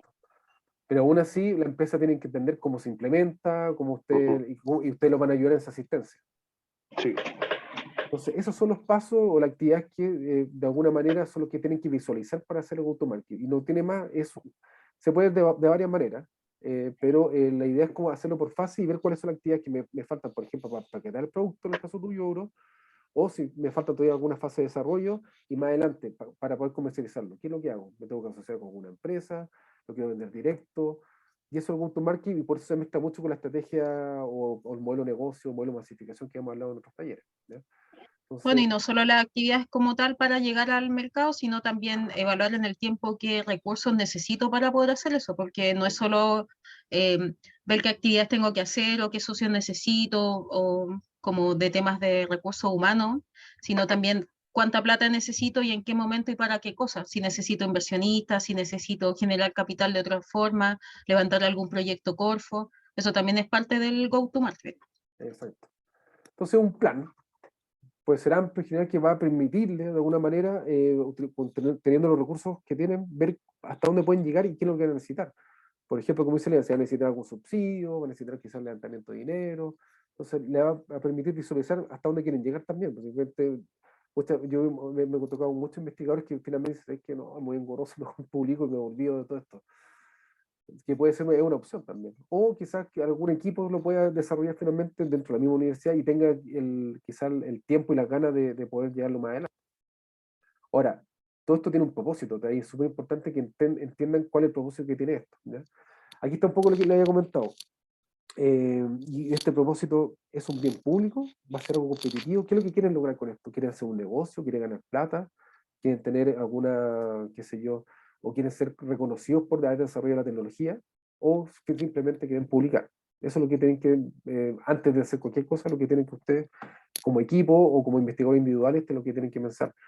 El bien público que comentaba, y yo sé que muchos siempre me dicen, no, yo no quiero vincularme con la industria porque te comen, quieren puro ganar plata. Sí, ha cambiado bastante la visión en todo caso, digo en general de las empresas, no todas lamentablemente, pero en gran parte de ellas ya tienen una visión mucho más filantrópica del desarrollo de una empresa que va más allá con un bien social, ambiental, antes que el económico incluso en algunas, ¿ya? Pero en este caso, y de hecho Fondef lo divide así, están los proyectos de bien público o los precompetitivos. Los precompetitivos, en este caso, hacer un paquete tecnológico o desarrollar un spin-off para hacer lo mismo o desarrollar el mismo producto, o bien poner a disposición de la sociedad un bien, un principio activo, un paquete tecnológico que pueda ser ocupado por a otras empresas, instituciones que puedan hacer uso de ella para fines distintos, ¿ya? Entonces, ahí está la diferencia, pero es importante tener como visión qué es lo que quieren hacer desde un principio, ¿ya? Ustedes como investigadores. Tan precompetitivo también para las empresas, bueno, muchas están formando parte de la economía circular, entonces el impacto no es solamente económico, que finalmente la empresa lo que busca es generar ingresos, sino también generar impacto medioambiental, el tema de valorizar recursos, todo lo que implica la economía circular, eso también está empezando a formar parte de los precompetitivos. No solamente dinero como tal, sino también otros impactos que son aledaños y que al final generan beneficio para la empresa. Así es. De hecho, ¿cómo se llama? En Corfo están promoviendo mucho la economía circular y hay muchas líneas de subsidios que están saliendo con este tema que habla la Elena y muchas son excluyentes, o sea, si no tiene un fin ambiental o social, no entra. Así que es una buena noticia, mala porque quiere decir que estamos hasta el cuello con el tema ambiental, pero por otro lado se está promoviendo bastante. la empresa y a nivel cultural, social, diría yo, y Estado, y para qué hablar de los organismos internacionales, ya están viendo esto hace tiempo y lo están promoviendo fuertemente en los países. Así que tiene en ese sentido como un polo de innovación e emprendimiento, no se está quedando atrás y por lo menos todo bien. Pensé que alguien quería comentar algo. Bueno, ¿qué es una estrategia o plan de go-to-market? Bueno, tiene ámbitos principales que son como a quién, qué es lo que el propósito que les comentaba, qué es lo que quiero hacer. En este caso puede ser producto o proceso. ¿A quién? Va a ser el usuario, cliente objetivo. ¿Dónde, en qué mercado y cómo lo voy a desarrollar? Y estas preguntas tienen mucho que ver con el modelo de negocio, que hemos comentado en otros talleres. ¿Ya? Con la diferencia que es un modelo que se enfoca en un solo producto. Cuando una empresa es un modelo de negocio, finalmente agarra un pool de servicios o productos que tiene. En el caso de ustedes, que son ustedes que están haciendo un único producto o servicio, el go-to-market se enfoca solamente en eso. ¿Ya? Esa es como la diferencia. El modelo de negocio tradicional. ¿Ya? Jorge, déjame de co-host, porfa. Ah, perdón. Ahí sí. Gracias. Entonces lo importante, cómo adaptar el modelo de negocio para que funcione, empezar a iterar, un poco empezar a indagar qué es lo que está funcionando, qué está funcionando bien, qué mal, cuáles son las acciones que tengo que llevar a cabo, descubrir al cliente con lo que estoy desarrollando, validar al cliente. ¿Qué quiere decir validar al cliente? Validar cuál es su problemática y si lo que estoy desarrollando finalmente tiene un calce con esa problemática, ¿ya? Que también lo vimos en el taller anterior, que este el calce o el fit problema cliente-solución. Lo que estoy desarrollando tiene alguna cabida en el mercado, la gente me va a comprar finalmente, porque pueden haber problemas problemas muy grandes, y yo tengo que tener un desarrollo bastante sofisticado, que yo creo que va a caer muy bien, o se va a implementar de manera fácil en la industria, pero por detalles técnicos muchas veces, o quizás comerciales o regulatorios, pueden quedar fuera. Así que dentro del go-to-market es súper importante tomar en cuenta también eso. Y por eso lo preguntan mucho en los formularios FONDEF, porque, por ejemplo, si estamos desarrollando algo que tiene que ver con temas, en este caso, vegetales o de alimentación, y hay alguna regulación que nos impide y no nos dimos cuenta, todo el desarrollo que hicimos para atrás nos puede dejar truncar nuestra salida al mercado. ¿Ya? Después, para escalar, se llama lo que es la creación del cliente y, bueno, el desarrollo de la empresa, en este caso, como está haciendo el URO, el spin-off, o bien la universidad, que esto lo va a transferir como paquete tecnológico a otra, para que lo pueda desarrollar. ¿Ya? Que ahí viene como la ejecución de lo que es el modelo de negocio o masificación. ¿Ya? Lo importante tener en cuenta en estas dos etapas es, bueno, tener cuáles son las necesidades, los segmentos, y aquí entrando un poco lo que habló también Macarena en su momento, viene la importancia de contratar a esta empresa de estudio de abogado o alguien, un asesor comercial que nos pueda decir un poco para dónde va la micro. ¿Vale la pena desarrollar esto acá en Chile? O quizá hay otros países que son más interesantes que el de nosotros en algún tema específico. Por ejemplo, no voy a patentar una tecnología de cobre quizá en Venezuela, porque no tienen minería. Entonces, eso es lo que es un ejemplo burdo, todos sabemos que ya no hay mucha minería en eso, pero la idea que lo que te hace el estudio en este caso te dice, mira, te conviene patentar en estos países porque aquí hay un desarrollo fuerte en temas de esa tecnología y comercialmente pueden adquirirlo muchas empresas. Es un Y en poco todo caso, lo de Venezuela que dijo Jorge no es por el tema político, es porque no son un mercado nicho para sí. cobre, por si acá. Gracias, Elena, por la acotación. Puro petróleo. Exacto. Y así, lo otro que tienen después, la segunda parte, como la creación de clientes, como diseñar esta estrategia, el tema de los precios, y estos son temas más comerciales, que aquí se pueden asesorar, no es necesario que lo hagan ustedes, pero tener nociones para que después lo puedan de alguna manera exigir, e incluso incluir en sus formularios de FONDEF o algún proyecto que quieran postular. ¿Ya? Después, bueno, ya viene el desarrollo de la empresa, pero llama esa empresa también al proyecto, porque como les digo, puede ser un proyecto que desarrolle hacer un spin-off a una empresa. Lo pueden desarrollar y a través de la UTL en la universidad pueden transferir esto a un tercero. ¿Ya? Eso es lo que Acá igual en esta parte es importante, devuélvete un poquito, Jorge, por favor. En la parte del descubrimiento del cliente y la validación, bueno, la DGT colabora con este tipo de estudios.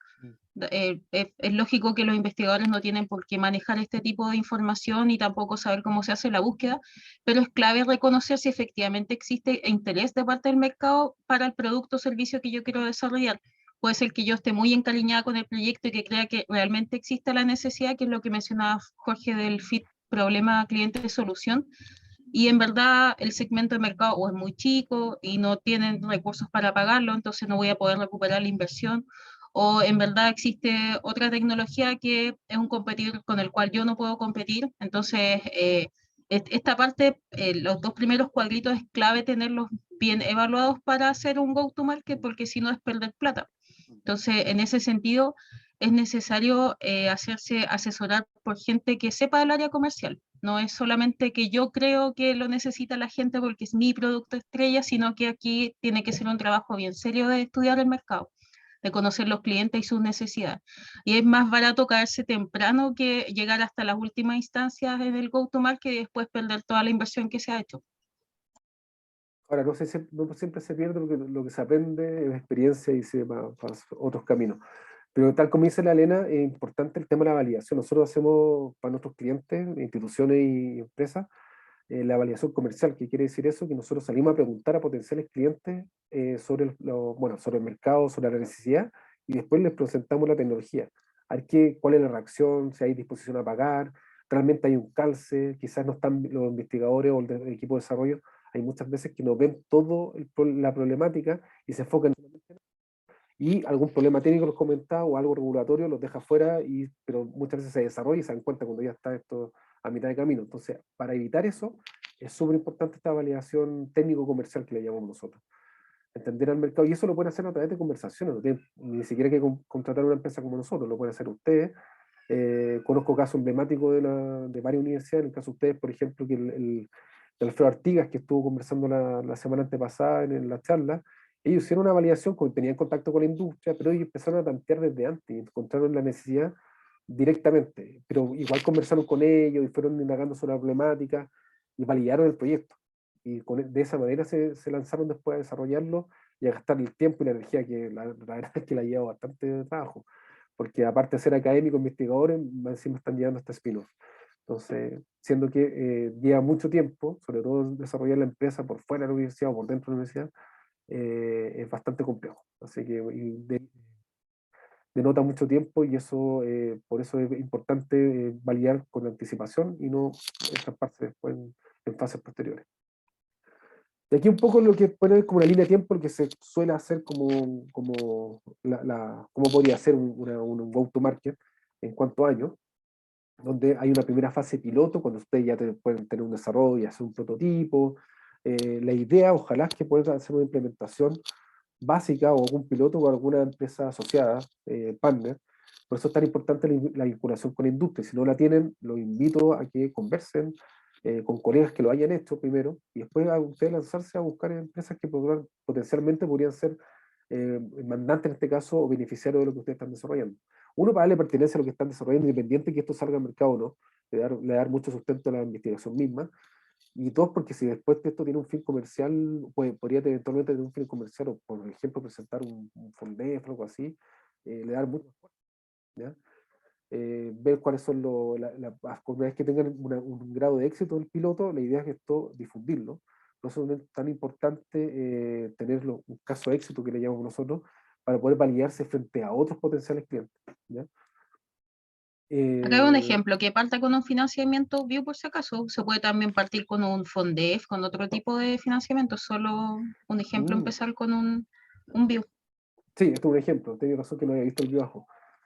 Puede ser a partir de un Fondef, incluso a partir de nada, porque puede ser que un trabajo de laboratorio puede sacar algún resultado interesante y no tiene por qué pasar necesariamente por un Fondef, ¿ya?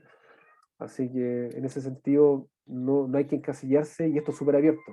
Hay muchos caminos, hay muchas maneras, la ramificación de oportunidades y de caminos es infinita. Así que esto es un ejemplo más de cómo podría ser. Después en la parte 2, desarrollo de cliente, cuando ya tenemos más o menos esto más o menos validado, voy a escalar, quiero ver cuántos clientes más realmente podría ser, porque no es lo mismo hablar con 2 o 3 personas que hablar con un pool de 10, 20. Si es una industria chica, por ejemplo, una gran minería, no sé cuántas mineras grandes hay, pero yo creo que si ya 3 o 4 te dicen que sí, es porque esto ya tiene una caída bastante fuerte en el mercado, ¿ya? Entonces, ahí es donde es importante tener red de contacto, ocupar a la OTL, ocupar a la EGT, hablar con colegas que ya hayan hecho este camino.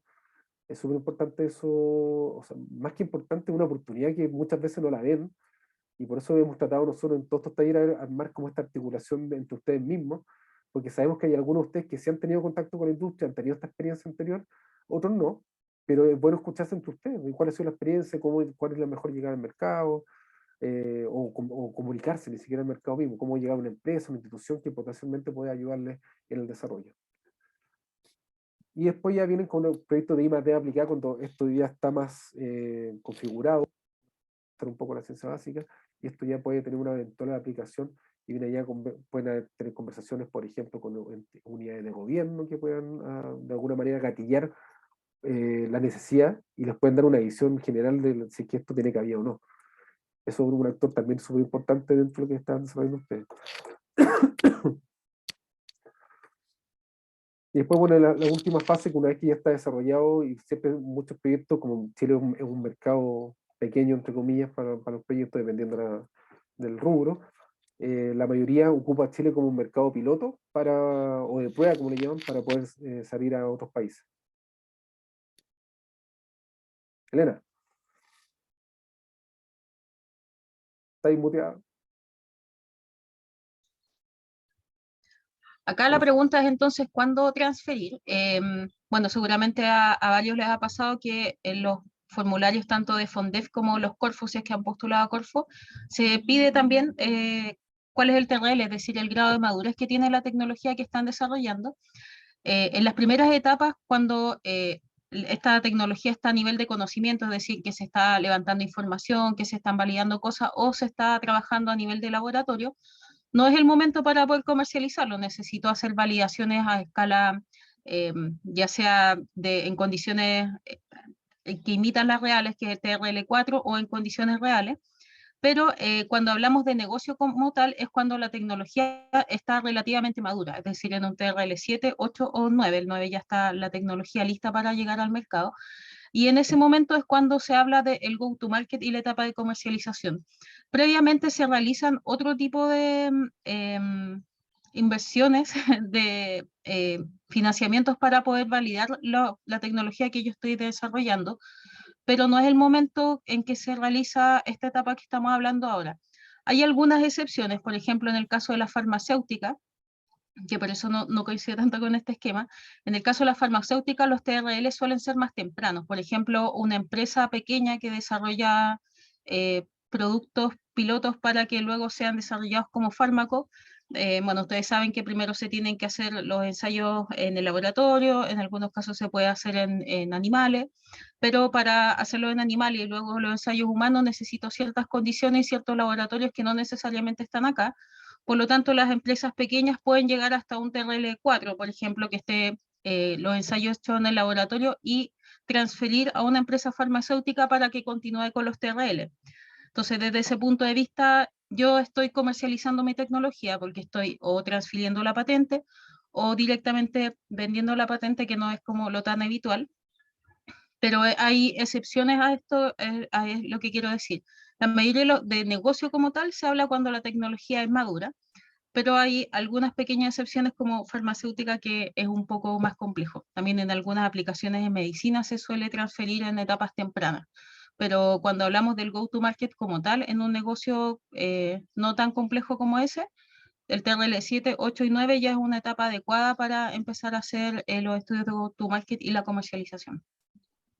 Pregunta, ¿todos conocen los TRL, no? El concepto de TRL, estado madurez de la tecnología. Más o menos, igual como que para muchos son como nuevos. Nosotros sabemos que en la universidad estamos hasta más o menos el TLR3 y de ahí ya pasa más a un escalamiento o prototipo, pero no conocemos así como muy bien el detalle, por lo menos yo. Ya. Se lo voy a poner como anexo en esta misma presentación cuando se las manden, para que lo tengan de referencia, pero es Ya, el estado de súper. madurez de las tecnologías y en qué estado se encuentra cada una para poder decir TRL tanto. Entonces hay muchas empresas que te dicen, no sé, que yo no pesco a nadie que no llega un TRL 6 mínimo, por ejemplo. Entonces, como dice Elena, según el estado de industrias como la farmacéutica, que debe ser de las pocas que de alguna manera puedes tener cabida más comercial en etapas tempranas, que el TRL 3, 4 incluso. pero claramente la mayoría, de hecho, Corfo está ocupando mucho el término TRL para de poder encasillar sus proyectos o los subsidios para poder ofrecerlos, ¿ya? Y como tenerlos como meta. Entonces la idea es que entres con un TRR4 y llegar a un 6 o 7 para poder tener un avance y una llegada al mercado.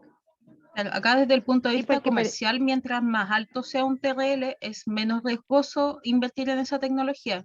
Cuando yo estoy en un TRL1, que es básicamente que estoy leyendo paper y tengo una idea que voy a desarrollar, la probabilidad de que sea un fracaso es muy alta porque no he hecho ningún ensayo. Entonces yo como inversionista obviamente no voy a invertir en una etapa TRL1, pero si ya hay un prototipo funcionando, si han hecho ensayos a nivel de escala industrial, por ejemplo, la probabilidad de que ese producto o ese servicio sea exitoso es más alta, por lo tanto, a medida que voy avanzando en los TRL, es más probable que sea exitoso y es más probable también conseguir financiamiento. De hecho, las empresas grandes suelen pedir el TRL 5 o 6 para invertir, no en etapas tan tempranas.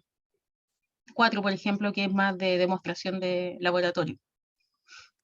Macarena quería comentar algo. no es eso mismo porque el FONDEF y DEC que abrieron ahora el 2023 le piden al menos a un TLR2.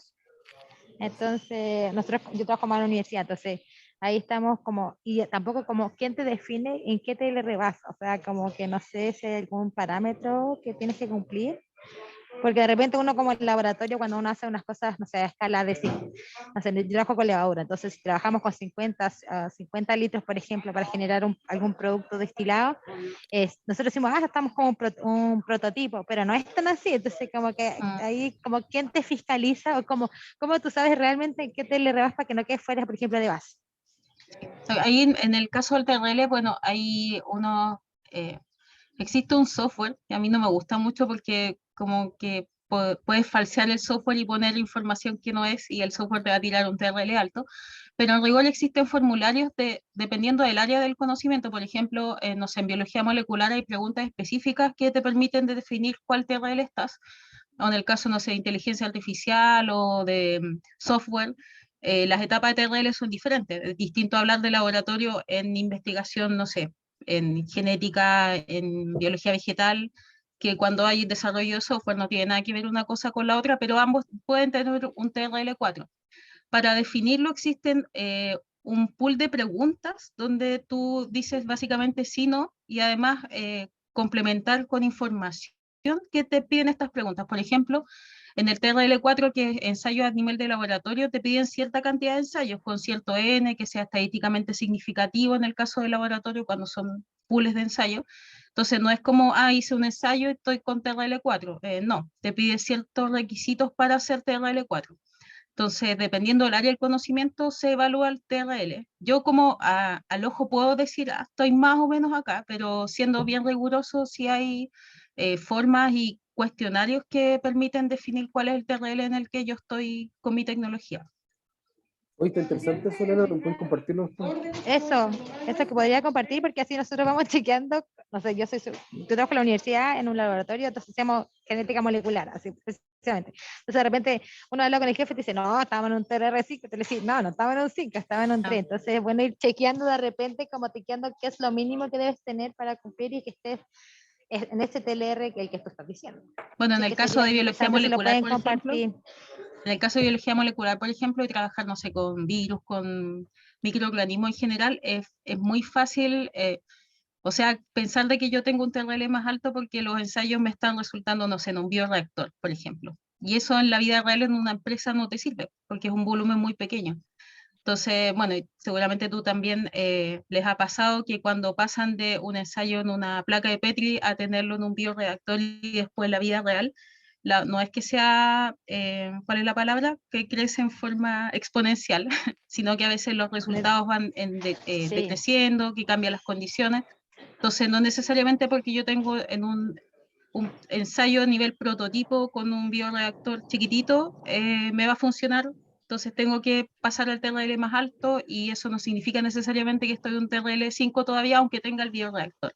Entonces por eso te digo que esas preguntas te permiten bien enfocar hacia hasta dónde Nosotros desarrollamos un Excel porque es como bien complejo, el TRL no son Sí. una pregunta por cada uno, así que nosotros con un compañero, con Javier, inventamos un Excel como más resumido para trabajar más fácil, así que eso lo podemos compartir.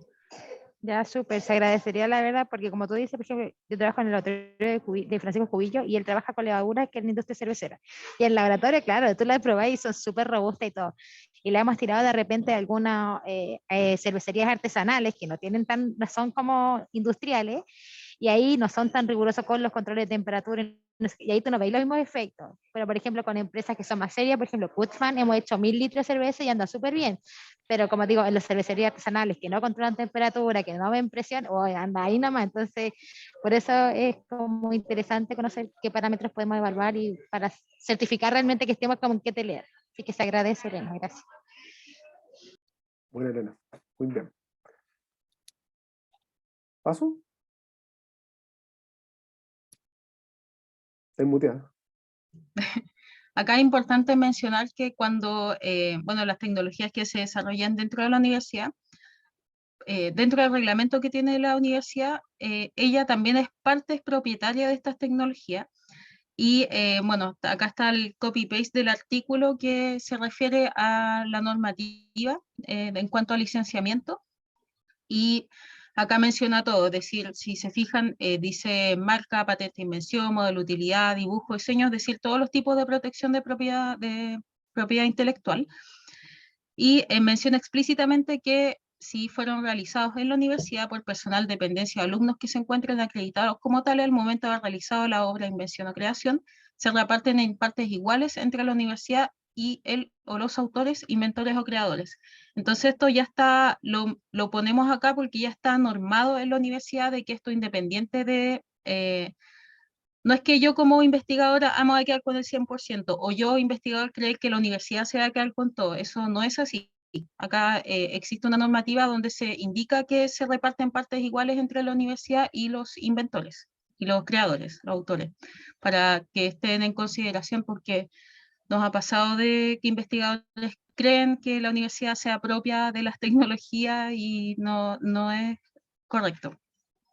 De hecho, en el tema del no lucro que tienen las universidades estatales, también le complejiza un poco el tema de que la universidad sea dueña de que reciba dinero por esto, que ese es otro tema, pero que quería mencionar acá que la propiedad se divide en partes iguales. Dame la siguiente, por favor. Ya, acá, breve, en honor al tiempo que nos estamos pasando, dos casos que son ejemplificadores que nacieron a partir de investigación y desarrollo, el de Diagnotech y el de Notco. Acá el primero, el Diagnotech, lo importante destacado es que utilizó subsidios y todo lo que había en el ecosistema en ese momento, y Notco se metió en un negocio a partir de las capacidades propias que tenían, que lo hace ser muy innovador. En el caso de Diagnotech, que ahora es ActivaQ. ¿Cuál fue el desafío en su momento? Bueno, la doctora Ana María Sandino es una investigadora de la Universidad de Santiago. Hace muchos años, como unos 20 años atrás, cuando se tenían que detectar las enfermedades virales de los salmones, había que sacrificarlos, es decir, tenía que tomar un N de peces, sacrificarlos para poder detectar los virus. Entonces, eso implicaba todo lo que es negativo para una empresa estar tomando peces que se invierte mucho tiempo y dinero, tomar peces para hacer un test. Entonces, eso era un problema. Por lo tanto, lo que se hizo fue desarrollar un test donde se tomara una muestra de sangre sin sacrificar a los peces para evaluar si tenían o no la presencia de los virus de estos patógenos. Hay un tema ético también, me imagino, con la muerte de los peces. De tomar peces para tomar muestras, sí, no sé, ahí Para me los imagino que animalistas, digo yo. puede ser. Pero el tema es que acá desarrollar, o sea, que un pescadito, una levin sea un pez adulto es harta plata. Ah, bueno. Entonces, que tomar un pescado que tú hayas invertido harta plata, matarlo para ver si tiene virus, no era como un buen negocio. Pero Tan era la única forma que había que hacerlo, que tan había para hacerlo. mercantilista, Elena, tan mercantilista. Ya, dame la siguiente. Ya, entonces, a partir del resultado de la tesis que desarrolló Geraldine Mlinars, que es una de las socias, en ese momento la empresa se llamaba Diagnotech, descubrió que a partir de PCR, de algo bien simple, podían detectar la presencia de ciertos patógenos en los salmones.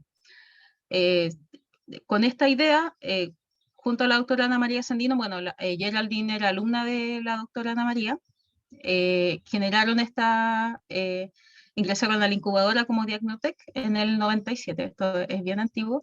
Después postularon a un servicio, a un financiamiento Corfo, que es un Fontech que ya no existe, y además cada socia aportó dinero. También consiguieron dinero a partir de sus propias redes, de los, ¿cómo se llama eso? De los Family. tontos, los amigos, Sí, bueno, eso, también. Oye, pero los friends, full. también recibieron un momento de inversión de Andrómaco, pero después se echaron para atrás, no me acuerdo por qué, No, pero... pero eso es posterior, acá es cuando están Ya. recién empezando con los temas de hecho ya fueron las líderes en diagnóstico de patógenos en salmones, porque hasta en ese momento no había nada. Entonces, luego empezaron a aparecer otras cosas, pero ellas fueron las que crearon el diagnóstico de patógenos a partir de muestras de los animales. Bueno, después fueron seleccionadas el 2003 para Endeavor. Y, dame la siguiente. ¿Cuáles son las cosas acá rescatables? Que ellas utilizaron harto financiamiento o recursos públicos para poder hacer la investigación, el desarrollo y luego poder utilizar los servicios de las incubadoras, bueno, Santiago Innova, Endeavor, es decir, también además de utilizar los financiamientos públicos, también estaban súper conectadas con el ecosistema emprendedor de esos años, que 90 y tanto, casi 2000, era bastante más verde de lo que hay hoy día, pero ellas generaron redes bien poderosas que les permitieron sacar adelante el negocio, estoy hablando pésimo hoy día, y otra cosa que fue súper importante en el caso de Diagnotech es que ellas fueron a instalarse con oficina y laboratorio a Puerto Montt, es decir, estaban al lado donde están las salmoneras, por lo tanto facilitó un montón el tema de la logística, del transporte de las muestras y de la credibilidad que tuvieron frente a las empresas salmoneras. En ese momento no había nada y que dos investigadoras básicamente de una universidad que tampoco tenía el área acuícola muy desarrollada, se metieron en este tema, les favoreció un montón estar allá en Puerto Montt y estar metida en las salmoneras, que las conocieran. La misma incubadora, creo que fue Santiago Innova Endeavor, no me acuerdo, también las ayudara a generar redes con las salmoneras. Les permitió finalmente meterse bien en este mercado, penetrar este mercado que era nuevo en ese momento. Ahora ya hay muchas más servicios y test, pero en ese momento era totalmente nuevo. El caso NotCo, que seguramente ustedes lo conocen, acá el desafío era el desarrollo de alimentos sustentables, es decir, utilizar productos de origen natural y que fueran sus sabores similares al producto real. Por ejemplo, que la mayonesa tuviera sabor a mayonesa, pero que no fuera hecha de huevo y que fuera, no sé, nutricionalmente más sana. Entonces, ¿qué es lo que pasó acá? Se juntaron tres personajes claves para desarrollar esta empresa. Está Matías, Muknik, que él está muy preparado en temas de negocio. Él, de hecho, tenía experiencia previa con la creación de negocios previos. Es administrador de empresas de la Universidad de Chile, tiene una maestría en finanzas también de la universidad y ha hecho cursos de emprendimiento en Estados Unidos. Dame la siguiente. No sale acá. Bueno, también está Pablo Zamora y el otro chiquillo que no me acuerdo, que es el que desarrolló el algoritmo. Pablo Zamora, Pablo, actual director de Fundación Chile. Sí, Pablo, sí, ya no está en NotCo. Bueno, Pablo es experto en genética vegetal, en biología vegetal, por lo tanto, NotCo desarrolla a partir del algoritmo que lo desarrolló el tercer socio, que es experto en informática. Se buscaban moléculas vegetales que pudieran tener un sabor similar a X cosa. Por ejemplo, una molécula que si es testeada tuviera sabor a carne. Entonces el algoritmo buscaba qué molécula podría ser sintetizada, y se hacía como la mezcla, se mandaban a hacer los distintos ingredientes, estas distintas moléculas a distintas empresas, y luego una segunda empresa juntaba todo y se hacía el producto. Entonces no había una sola empresa que tenía toda la información, tampoco ninguna de ellas sabía qué es lo que contenía, y el desarrollo de esta mezcla que hacía el algoritmo a partir de las moléculas vegetales que ellos encontraban también era novedoso. Entonces la mezcla como de las tres cosas claves, tanto del área de negocios, que tenían un gallo súper preparado, el área vegetal, que el Pablo es doctor en esa área, trabajó muchos años en Estados Unidos haciendo su posgrado, entonces es experto en ese tema. Y además, la tercera persona que es experta en informática fue clave para el desarrollo de un producto absolutamente innovador que en el mercado no existía. Y después, creo que sale en la siguiente slide, consiguieron un financiamiento bastante importante de Jeff Bezos el año 2019, que permitió que la empresa creciera de manera exponencial. Bueno, acá estaba mencionado lo que había dicho recién, que está Pablo, está Karim Pichara, se llama el que desarrolla la inteligencia artificial y el software. Y eso. Entonces, dame la siguiente, por favor. ¿Cuáles son las lecciones más importantes acá? Los conocimientos y habilidades para la comercialización de productos masivos. Acá era clave la relación que generaron con el ecosistema y además el conocimiento previo que tenía Matías para poder hablar de negocio. Las redes de contactos internacionales que generaron, lo que finalmente permitió tener un inversionista como Jeff Bezos en una empresa chilena. Y el desarrollo experimental, go to market rápido, 18 meses. Esto es porque ya tenían algunas cosas previas desarrolladas, entonces el trabajo se hizo más rápido de lo que pasó, por ejemplo, con Diagnotech, que fueron varios años de investigación y de desarrollo. Acá habían cosas que ya estaban más avanzadas, por lo tanto la llegada al mercado fue bastante más rápida.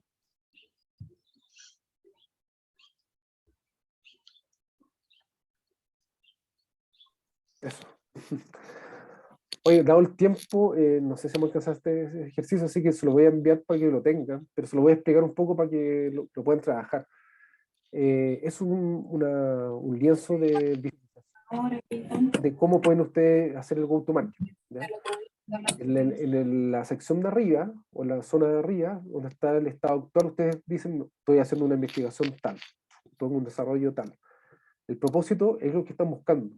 Y lo que está en el cuadrado de la derecha, que es la visión, la idea es que ustedes pongan qué es lo que quieren desarrollar, a dónde quieren llegar. En este caso pusimos el año 2027, puede ser a 5 o 10 años, como ustedes quieran, pero la idea es que les dé la visión a futuro de lo que quieren desarrollar, ¿ya? Entonces digo, aquí el 2027 quiero tener la patente y quiero tener, qué sé yo, un producto con un piloto y listo. Ya.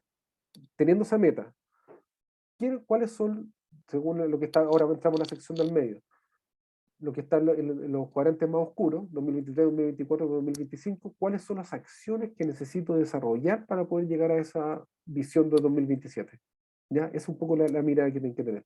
Entonces, tengo que hacer un piloto, me falta desarrollar la última parte del detalle del desarrollo tecnológico, tengo que hacer un prototipo, tengo que contratar gente, necesito, por ejemplo, para poder tener las primeras ventas, lo más probable es que van a tener que necesitar algún socio comercial, alguien que les pueda llevar adelante el tema comercial si es que no lo manejan, que pasa mucho eso, y eso es súper importante tenerlo en cuenta, darse cuenta qué les falta, qué es lo que tengo, qué me falta para poder llegar, porque puede ser desde el punto de vista técnico, en este caso, que hoy necesito otro investigador que en otra área o la misma área mía para poder potenciarme y poder desarrollar más rápido esto, como el caso de Notco que recién nombró Elena, por ejemplo, que está un tipo que era seco en informática, otro en el tema más científico, y tenía el Matías, que es mucho más comercial, que si bien te entendía todo esto, era mucho más comercial.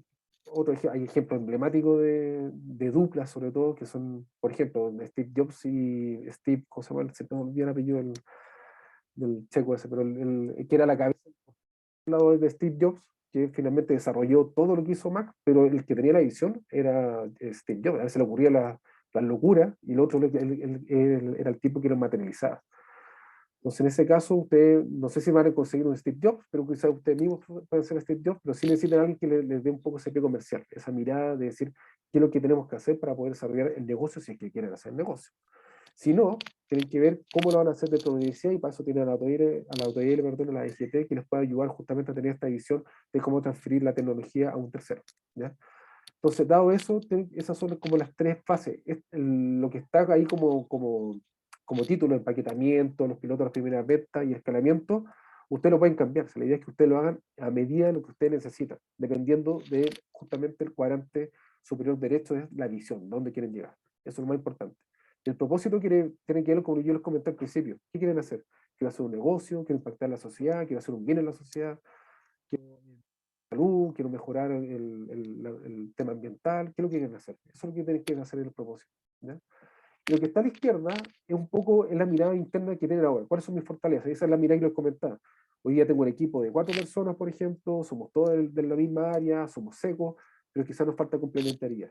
Entonces ahí pueden poner la debilidad. Hoy nos falta, qué sé yo, en el área tanto científica, me falta complementarme con esto, con esto, con esto. Bueno, ¿cuáles son las amenazas? Las amenazas es todo lo que puede pasar en el entorno, que puede de alguna manera entorpecer el proyecto, el desarrollo que están haciendo. Por ejemplo, temas regulatorios, otras universidades que están compitiendo, que ustedes pueden hacer en vez de competir, pueden colaborar con ellas y así solventar el tema de las debilidades.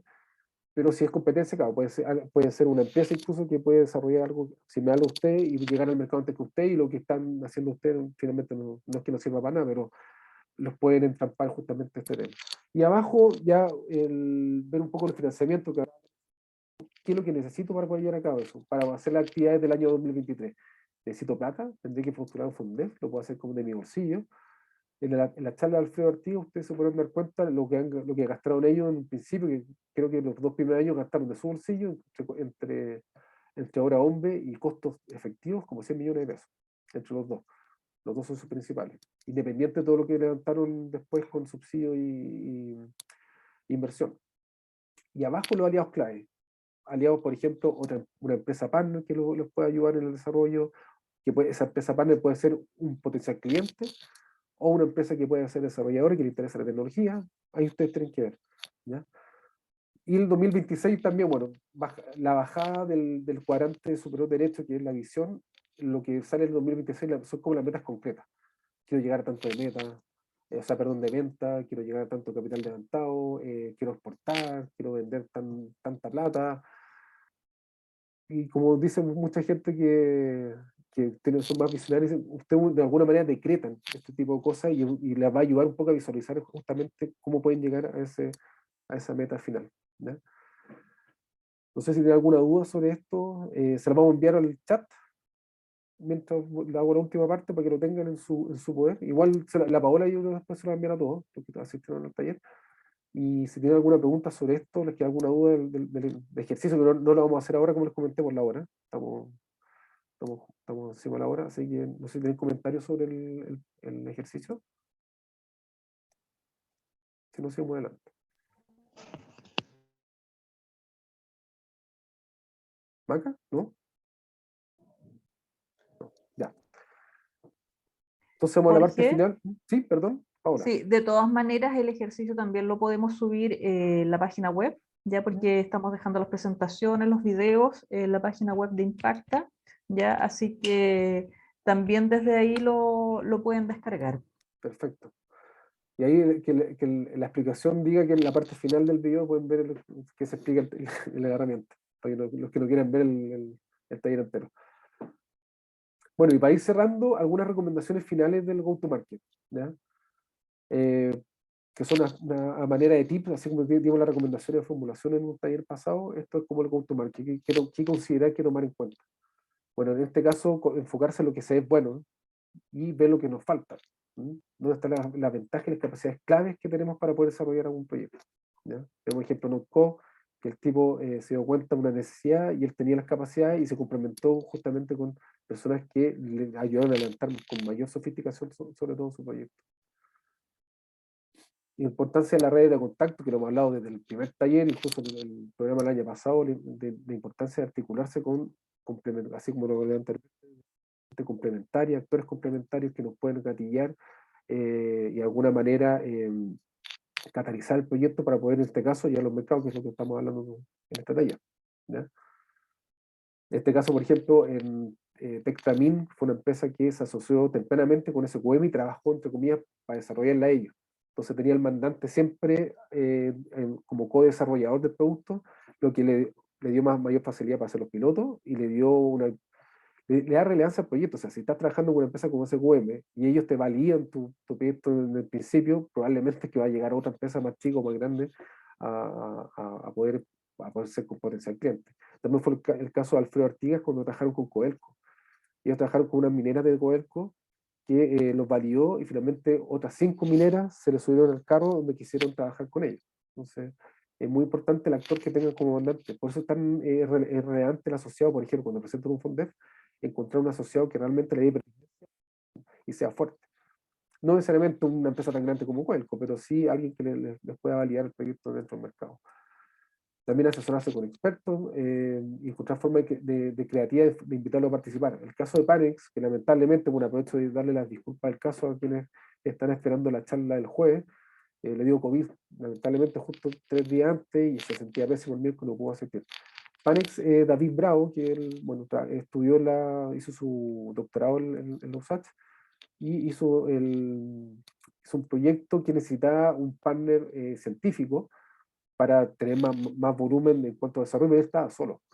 Y consiguió un tipo alemán, un investigador alemán de bastante peso, que le dio más credibilidad, le ayudó incluso a levantar dinero, y ahora él está en Estados Unidos, bajo un programa del... Bueno, ¿te acuerdas, Elena, cómo se llama el programa donde está el David? El de la... Ya se me olvidó. Pero lo pueden buscar también, si de hecho en la página web sale el... Así que es un caso interesante de tomar en cuenta. Bueno, el caso de él también está en el último estudio spin-off, que está hicimos nosotros con el ministerio, así que lo pueden descargar de la página Observa del ministerio, que hay varios casos de spin-off a todo esto, donde hay hasta un manual de buenas prácticas de lo que podrían hacer eventualmente para poder desarrollar su spin-off. Armar el equipo con área comercial es esencial, y se lo comenté también al principio. Si no tiene las capacidades comerciales, ojalá, o puede ser de comunicaciones también, no necesariamente comercial, pero alguien que le ayude, sobre todo si usted no tiene la experiencia y un poco les da como cosa ir a hablar con otras empresas, otras instituciones, consíganse a alguien realmente que nos pueda ayudar justamente con eso. O lo otro es capacitarse, que usted mismo se capacite en esos temas, ¿ya? Todas estas empresas que están nombradas acá abajo lo hicieron de alguna manera, consiguieron o alguien que los podía ayudar a tener mejor llegada al mercado. Lo mismo, es muy similar la alianza de comercialización. Más allá de un socio dentro, como una empresa que puede ser mandante me puede ayudar a comercializar más rápido o llegar más rápidamente al mercado, tanto desde el punto de vista técnico del desarrollo como desde el punto de vista comercial. Darle mucha importancia al plan comercial, que también tiene que ver un poco con lo mismo, pero darle continuidad a esto, porque muchas veces, muchas empresas, incluso, y lo hablo más allá de la empresa, ustedes como equipo de investigación dentro, si quieren llevar a cabo un proyecto que le están dando un poquito más de visión de hacer una publicación, deberían tener una mirada más estratégica y juntarse por lo menos una vez a la semana, o cada 2 semanas, media hora, una vez a la semana, en un día a la semana y decir, ¿qué queremos hacer con esto? ¿Qué hemos avanzado para llegar? Pongamos una meta. Hoy aquí este año queremos hacer una patente, por ejemplo. Ya, ¿quién necesitamos hacer una patente? Y para darle continuidad, sería bueno que juntar por lo menos cada 2 semanas y ir viendo avance y respecto a lo que se propusieron en un principio. Y tener el roadmap de financiamiento, tomando en cuenta las actividades que ustedes han visualizado a futuro respecto a las metas que tenían, ¿qué necesito monetariamente para poder llegar a eso? ¿Ya? Eso es importante. Entonces ahí van a ver, chuta, en realidad necesitamos, por ejemplo, un doctorado en no sé qué, y ustedes no lo tienen, chuta, hay que pagarle harta plata porque son caros, y necesitamos realmente hacer un fondeo, o hacer, qué sé yo, levantar plata. Eso es lo que tienen que visualizar con a partir de este tips. ¿Ya? Y eso. Así que cerramos justo la hora, que 1 minuto para las 11. Le damos muchas gracias por la participación. Espero que de alguna manera haberlo ayudado a visualizar con una mirada un poquito más sistémica lo que están desarrollando y darle también esa mirada de visión que pueden hacer también con sus proyectos. No sé si tienen comentarios finales, una consulta que nos quieran hacer para ir cerrando.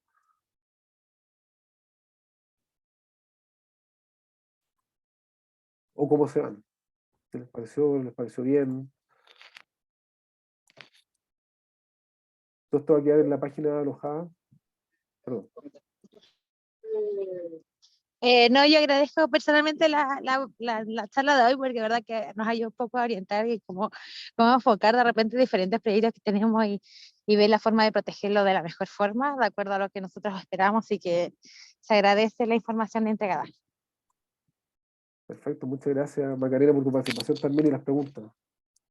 También a Pablo y bueno, Uro que se fue, y Pablo creo que también hizo un par de preguntas interesantes que nos ayudaron un poco y les sirva a todos, la verdad. Por eso lo interesante cuando participan en la conversación. Así que eso, Paola, ¿algo que comentar al Sí. final? Bueno, más que nada darles las gracias por este taller que ha sido yo creo que muy interesante para todos, ¿ya? Y recordarles que el día jueves, el jueves 13, viene el 7º taller con el que vamos a cerrar este ciclo súper bueno de Impacta I+D. El taller es desarrollo de prototipos y validación comercial. Les recordamos que ya no va a ser presencial, sino que va a ser un taller online. El link a Zoom ya se encuentra ya en el calendar de Google, ahí lo pueden ver, y también se los vamos a mandar el día miércoles. Nosotros siempre hacemos un recordatorio vía mailing, ¿ya? Esta charla y los talleres, digamos, este y los pasados, se encuentran, como dijo Jorge, en la página web. Y bueno, antes de despedirnos, somos poquitos, para nuestros registros comunicacionales y también nuestros registros internos, si pueden prender la cámara, porque siempre nos gusta tomar como una fotito final, ¿ya? Así que, bueno, con eso muchas gracias, digamos, por su presencia. No sé si quieres comentar algo más, digamos, Jorge, como para hacer el cierre final de este taller que ha estado súper interesante. No, súper agradecido, fuimos pocos como dije al principio, pero locos, así que participaron bastante y ayudó bastante también a la fluidez de la presentación, así que, y como les decía, a todos les sirven finalmente las preguntas que tengan ustedes, pues son sus pares, y importante que se conozcan. Recuerden que los actores que están al lado les pueden servir mucho, y si quieren tomar un camino como el que estamos comentando, indaguen. Hay mucha gente que ya lo ha hecho dentro de la universidad, y está también la UTL y la EGT que los pueden ayudar bastante también a este camino. Así que por mi parte agradecido y nos vemos en la próxima oportunidad. No sé si voy a estar el jueves, pero creo que sí. Así que si es así, nos vemos el jueves. Elena. Yo nada, agradecida por la invitación de los USACH para exponer junto a Jorge, y tal como él dice, bueno, está la DGT con las puertas abiertas para asesorarlo en estos temas, y también tienen nuestros correos por si de manera externa necesitan asesoría o algún contacto con el ecosistema. Así que estamos disponibles también para colaborar con ustedes. Y muchas gracias por la invitación. Bien, muchas gracias. Vamos a tomar la foto. Jorge, sería súper bueno a lo mejor no tener ¿cuánto se llama? La El grabación. documento, no, el documento, es que está al lado Sí. para poder tomar la foto como galería. Que lo pongo presento. Claro, sí. Perfecto. Ahí va.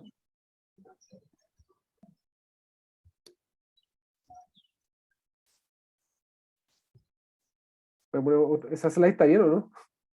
¿Ah? ¿Esa slide está bien? Sí. Sí, no, Ya. está buena. Ya, ya nos vamos. 1, 2, 3, vamos a tomar la foto. Muchas gracias. Muchas Estamos gracias a ustedes, que listos. estén muy bien. Chao, chao. Chao, hasta luego. Chao, muchas gracias.